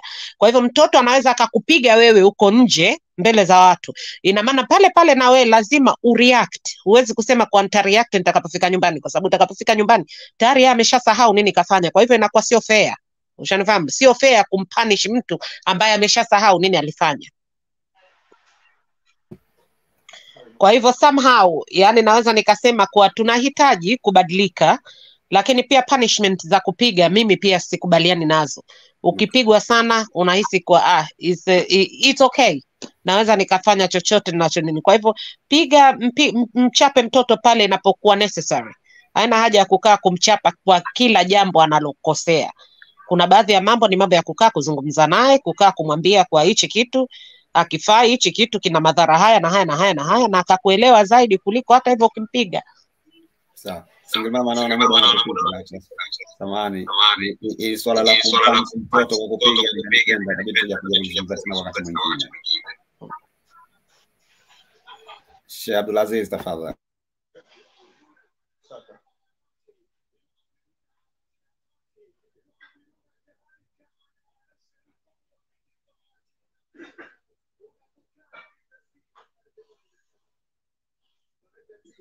Mwalimu usikilikani. Hatukusikii kitu, hatujasikia chochote. Tunakuona tu hapa. Ilikuwa commute, ilikuwa moderator, angalia kama niko commute au si commute. Okay, bismillahirrahmanirrahim. Alhamdulillah rabbil alamin, wassalatu wassalamu ala ashrafil anbiya'i mursalin sayyidina Muhammad wa ala alihi wa ashabi ajma'in. Naona mshamaliza kila kitu. Actually ilikuwa nataka discussion, lakini tutajitahidi next time kupata ile discussion nikiingia moja kwa moja niongee na hao watoto inshallah. Baadhi ya maswala wamezungumza pointi, nitakwenda haraka kwa sababu sina muda tena. Nitarajia tabu ile mengia na kuna class nyingine. Sasa unaweza muongea, lakini the points nitaka kuweka in short summary. Naona watoto wamehujumu, mbali kwamba wamezungumza point, lakini kuna kitu wame-attack. Wao wakuwa wanaongea katika the way ambao walikuwa wanaongelea ni attack. Hawakuwajiangalia kama wao ni nani. Kwanza walikuwa jiangalie wao ni nani, ni watoto. Alafu angalie side ya pili ni nani ambao wanawaangalia, ni nani ambao waliwalea, ni wazazi. Alafu side ya tatu pia walikuwa angalie kwamba wao wanavyoishi katika jamii, wako katika jamii ngapi wanapoishi. Kuna jamii ya muda ambao wako katika skuli, na kuna jamii ya marafiki wa kawaida, na kuna jamii ya community ambao wanaishi nao. Sasa mimi naweza kusema in short, hii topic very big na ina mambo mengi sana, na pia nilisema kwamba itakuja time katika vipindi vyangu vile vya ndoa na talaka tutakuja kuzungumzia in deep, na nitawahitaji watoto na wazee katika time hizo ambazo nitaanza kuongelea. Kuna mambo ambayo umeongelea yanahusiana na wazee, na kila familia tunatofautiana kutokana na malezi tuliotoka, lakini in general tukiongelea, kwanza hatuwezi kuiongelea community na hatuwezi kuongelea watoto wa watu wengine na siblings za ndugu au shangazi na nani kabla hatujaingilia katika ile circle yako, environment yako mwenyewe katika ile nyumba ambayo ni baba, mama na watoto, maisha yako kabla hukwenda huko kwengine. Kwa sababu tukijump tukaenda katika community na tukaenda kuongelea watu wengine, tunakuwa tunafanya tunafanya makosa. Mimi kwa mujibu wa mtazamo wa kijamii na kwa mujibu wa mtazamo wetu wenyewe kama ni wazazi na kama walimu. Kwa nini nasema hivyo? Sababu idha salahat al-usra salahat al-mujtama. Ukoo ukitengama, ukoo ukawa na maadili, huu ukoo ukawa unatekeleza mafunzo ya kijamii na priority mafunzo ya dini ya Kiislamu ambayo ndio tunayakosa. Tunaweza kusema jamii zetu tunakosa, na majumbani tunalikosa hili jambo. Anambia ikiwa ukoo utatengama, basi jamii automatically itakuwa inajitengenesha. Lakini idha fasidatil usra, ukoo ukiharibika, jamii inaharibika automatically, kwa sababu wewe ni parts ya ile jamii. Sasa tuangalie kwanza sisi nafsi zetu tunavyoishi. Katika nafsi zetu kuna tarbiyatu albadania, malezi ya kimaumbile. Tunapowaleza wale watoto kwamba wewe ni mtoto wa kike na wewe ni mtoto wa kiume, kuna common malezi ambayo baina mtoto wa kike na wa kiume, na kuna malezi ambayo lazima uyatenganishe, umfanye kwamba huyu mtoto na majukumu yake ni mtoto wa kike unamwandaa, na kuna mtoto huyu wa kiume na majukumu yake. Kuna unapotusema ile model role, haimaanishi kwamba majukumu ya mtoto wa kike apewe majukumu ya mtoto wa kiume, kwa sababu hata ukija kuangalia Mtume Muhammad sallallahu alaihi wasallam alipokuwa akikaa na wakeze na watoto wake, kana yusaiduhum, alikuwa akiwasaidia, walam yakun wajibuhu, na haikuwa wajibu wake yeye Mtume sallallahu alaihi wasallam kufanya hivyo. Anapokaa katika nyumba huwasaidia wake zake, husaidia baadhi ya kazi za nyumbani, lakini sio kwamba ni ulazimu wake, kwa sababu role model yake yule ni kusaidia na sio kuzifanya zile kazi kama ni wajibu, kwa sababu majukumu ya mtoto wa kiume mengi yanakuwa kwenda kutafuta riski nje, na yeye ndio mwenye kutengeneza ile familia. Lakini kuna baadhi ya majukumu ambayo ya ndani kabisa ni ya watoto wa kike, na ndio maana nadhani kuna mmoja hapo aliongelea kuhusu kwamba lazima watu wafundishe. Ndio, tunatakiwa tuwafundishe hata watoto wa kiume katika kupika, kusafisha, lakini tusimpangie moja kwa moja kwamba itakuwa ni majukumu yako. Kwa sababu mimi nilivyokuwa mdogo nikiangalia kwamba mamangu, Mungu amrahamu, alikuwa akiwapangia dada zangu wa kike, wewe utapika chai asubuhi. Kuna mwingine yeye kazi yake kupika wali, kuna mwingine, tulikuwa kuna sister wangu 5. Kwa hivyo nilikuwa naangalia kila mmoja, mwingine kuosha vyombo. Alafu sisi watoto wa kiume tulikuwa tunapewa kazi. Mimi sana kazi zangu nilikuwa naenda zangu kulima nje, kutengeneza bustani na nini, na kama nyumba kupaka rangi nilijifundisha tangu nyumbani, na wengine walikuwa kwa vivu watoto wa kiume, lakini mimi sana nilikuwa napenda kulima, nasaidia kuchukua taka kupeleka nje. Ndio tulikuwa tunapewa role that zile za kazi zetu, kufanya usafi ambao mzito ambao watoto wa kike hawezi kufanya. Lakini natumai ni kwamba katika mentali hii ya kupika tulikuwa hatuhusishwi, lakini sikuona kama niko sawa, lakini tulikuwa tufundishwe. Kwa sababu mimi kuja kujifundisha kupika nikiwa boarding school Kuwait, nilikuwa sijui kufanya zaidi ya chai. Sasa inabidi sasa wakati mwingine sendi nachelewa kwenda kwenye cafeteria, inabidi sasa nianze kuangalia kuna wanafunzi wengine wamekuja mashallah kutoka West Africa, nikiangalia wanapika. Lakini mimi nilikuwa nikikumbuka namna gani, nikaanza kujifundisha baadhi ya mambo, nikawa najifunza. Kwa hivyo ni kweli lazima pia watoto wa kiume wafundishwe kupika, lakini isiwe moja kwa moja ndio majukumu ambayo yanapangiwa ndani ya nyumba. Afundishwe kwamba itakuja wakati time unahitaji kusaidia ndani ya nyumba, watu wanaumwa au kuna matatizo, lakini isiwe ndio kazi yake kwamba kazi ya nyumbani. Na kwa sababu pia itakuja time anaoa, mkewe anaumwa, watoto wanahitaji, mama hayupo, wanahitaji huduma, au anaweza kuwa single baba wakati huo umetokea matatizo. Hiyo nazungumza katika baadhi ya majukumu nyumbani. Tukija katika masuala ya malezi siku zote tunasema kwamba mama ndo anachukua big role katika kulea watoto, na mama anachukua big role katika kuvunja ukoo. Labda watanitaka radhi hivyo, lakini hivi vitu vile nitavizungumzia ni muhimu sana. Kwa nini? Kwa sababu tunasema al-ummu madrasa, mama ni kama chuo, institute. Idha adataha, ukimwandaa vizuri yule mtoto wa kike, adata sha'ban tayyib al-arak, itakuwa umetoa yani wanafunzi result ya kumwandaa mtoto wa kike akawa ni yeye ni jukumu lake la kike, na jukumu la kike ni kuandaa ukoo na kuandaa jamii na kuandaa hata wanaume jinsi watakavyokuwa wao ni malida na kuja kuwa viongozi. Kwa hivyo the big part ambayo tunahitajiwa kuieleza ni kumwandaa mtoto wa kike, hatujaambiwa tusimwandaa mtoto wa kiume, kwa sababu huyu mtoto wa kike ndiye anemwandaa mtoto wa kiume. Sasa tukiwapuuza katika masuala mingi watoto wa kike na tukawakuza vibaya, hii ndio jamii ambayo tunaipata hii jamii. Kuna matatizo mengi ambayo yanatokea. Watoto wanajua wanalalamika, lakini tuelewe kwanza, ndio maana nikasema kwanza tunaongelea ile sakal ya wazee.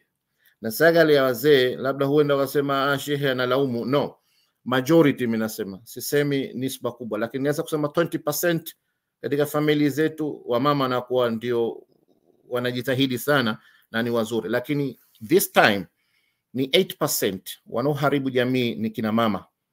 Wanaoharibu kina mama, wazee wa kike, na hususan sio kwa sababu watoto wanakuwa innocent. Najua brother Sale unasema muda, lakini nilikuwa nipate ule muda, mimi nilikuwa nataka kudiscuss na watoto. Naweza kusema ni kwamba watoto muda wanakuwa ni innocent, matatizo yanatokea baina baba na mama ndio ambayo yanakuza wale watoto. Ikiwa tofauti za baba na mama zitakuwa zinarekebishwa, zinakuwa sawa katika malezi mazuri na kutowaonesha watoto, hata wakitengana baba na mama wanachukua ile role part yao ya majukumu kuhusu wale watoto, hiyo inasaidia sana wale watoto kutojihisi hata kama wazee wako pamoja kwamba wao wametengwa katika yale malezi na kwamba hawashughulikiwi au kupewa umuhimu katika maisha yao. Hilo jambo la mwanzo. La pili, la tatu nazungumzia katika relations.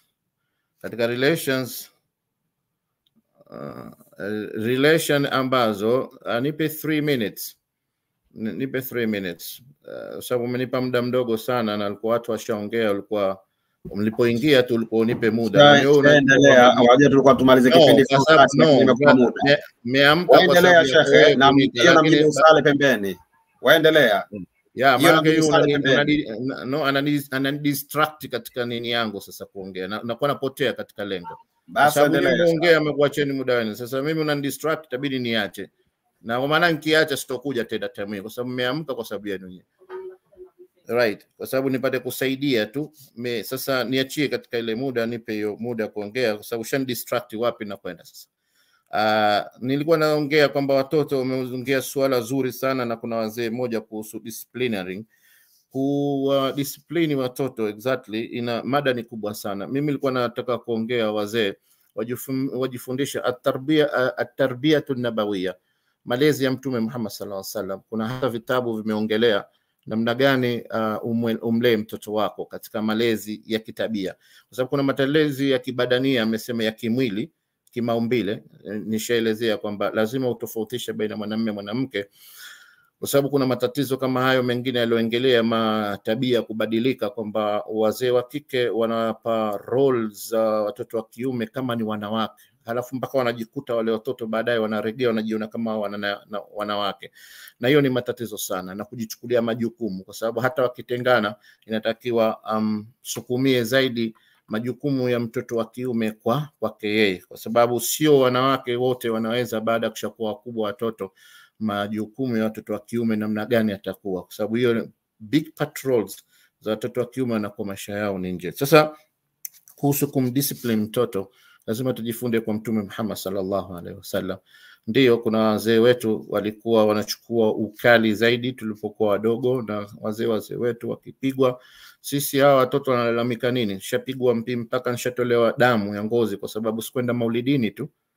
Sina haja kumtaja ustazi wangu, lakini watasikia huko pale madrasati Nur. Nimepigwa kwa sababu siku hiyo nimeenda zangu kucheza mpira na nilienda kulalamika nyumbani, wala sikufanywa kitu, lakini ile kitu iliniuma, lakini ikaniondokea, ikabidi niachie tu. Lakini ilikuwa the big part kwamba ni kweli sio kwamba kila wakati tuwapige watoto, na ilitufundisha wakati mwingine kutokomake akili, kwamba unajenga fear katika wale watoto kwako wewe kwa kila wakati. Kwa hivyo anakuwa hawezi kujieleza kwako wewe masuala ambayo muhimu yake yeye mwenyewe na pengine ameyaona ambayo yatakuja kumwathiri yeye, anaogopa sasa kukwambia. Kwa hivyo anabaki nayo, yanamuumiza, anapata depression yule mtoto. Na hiyo pia inaweza kuelekea pia kubadilika tabia zake. Sasa akapata marafiki, pengine akawaelezea, na marafiki wakawa sio katika warafiki suhbatu saliha, wakampotosha sasa yule mtoto, wakamfundisha namna ya uhuni, kureact vibaya kwa wale wazee. Ni mada refu sana, sitaki kuingilia, lakini la pili katika community, ndio kuna baadhi ya mambo ambayo yanatokea katika community kwa sababu ya uhasidi. Hasad zinapatikana baina ya watu, na sisi ndio maana nikasema mrejee katika dini ya Kiislamu. Tunaongea sana, lakini hakuna hata mmoja aliyomention kurudi kwa Mtume Muhammad sallallahu alaihi wasallam na mafunzo ya dini yanasemaje, namna gani kuishi na watu, namna gani kuzihifadhi siri zako na siri za watoto wako, kuzitangaza, kwa sababu sio kila mmoja anakuwa ni mwema kwako wewe na macho. Namna gani tunawavalisha watoto mavazi yao, namna gani waonekane muonekano wao.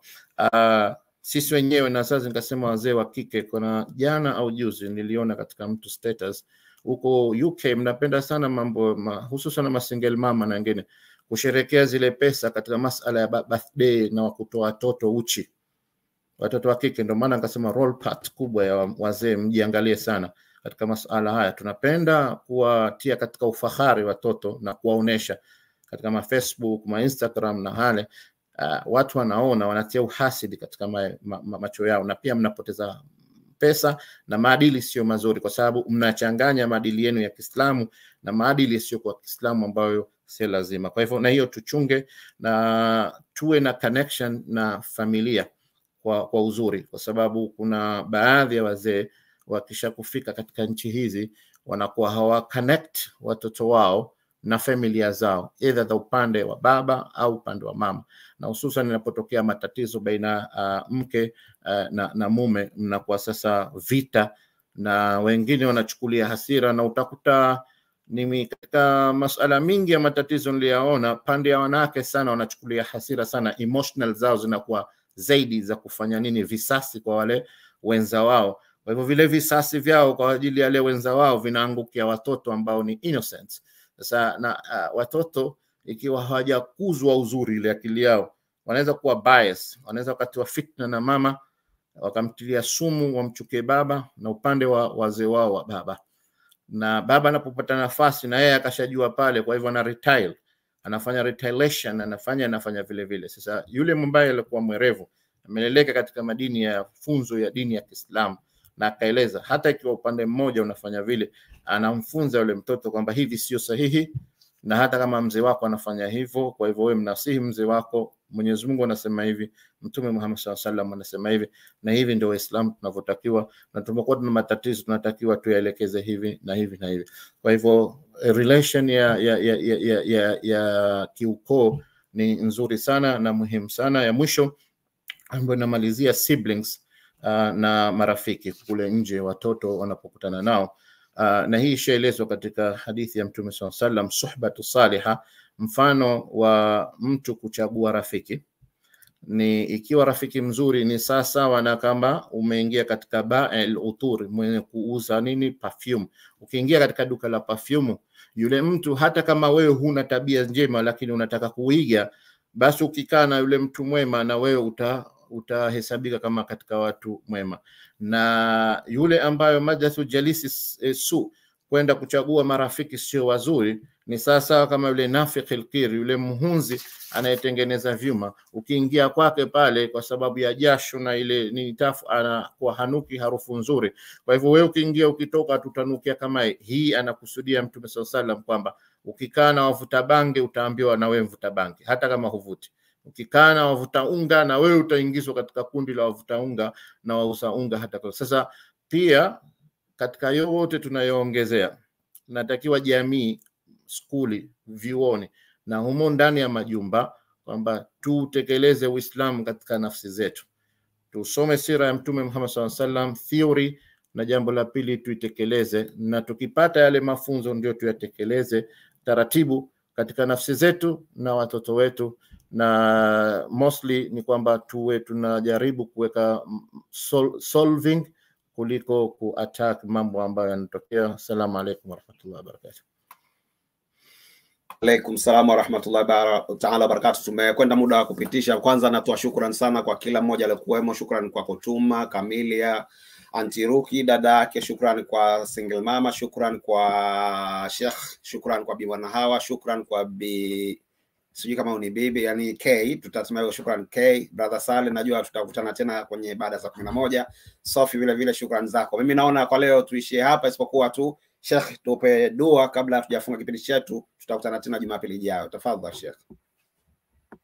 Yote mdogo kwa wakati wa dua kampa role part ya kusoma. Katika alochangia. Naam. Hakuna kijana yote tukampa chance akasoma yeye dua.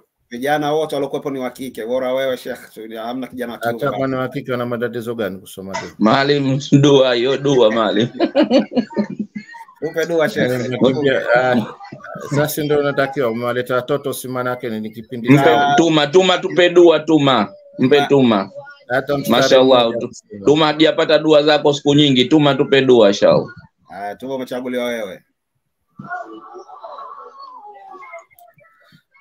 Nadhani anaona haya mostly kwamba alikuwa dua.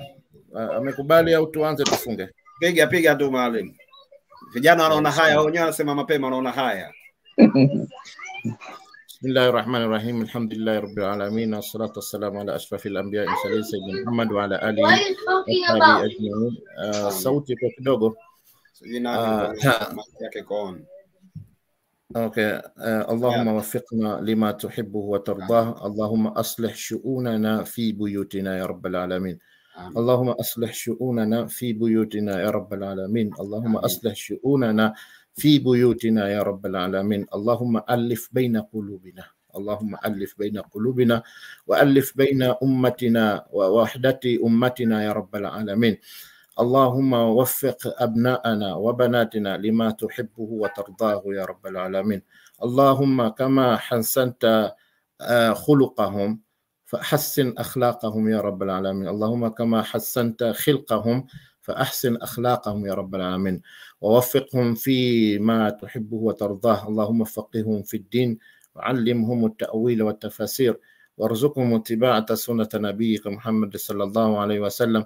وحسن تربية أبنائنا وبناتنا وحسن تربية آبائنا وأمهاتنا وأجدادنا وجداتنا. اللهم وحدنا ووحد صفوفنا وجعلنا متحابين في كلمتك يا رب العالمين، ولا تجعلنا متفرقين، وبعدنا الحسد والعين والجن وشر الجن والإنس يا رب العالمين. صلى الله على سيدنا محمد وعلى آله وصحبه أجمعين. جزاكم الله خيرا.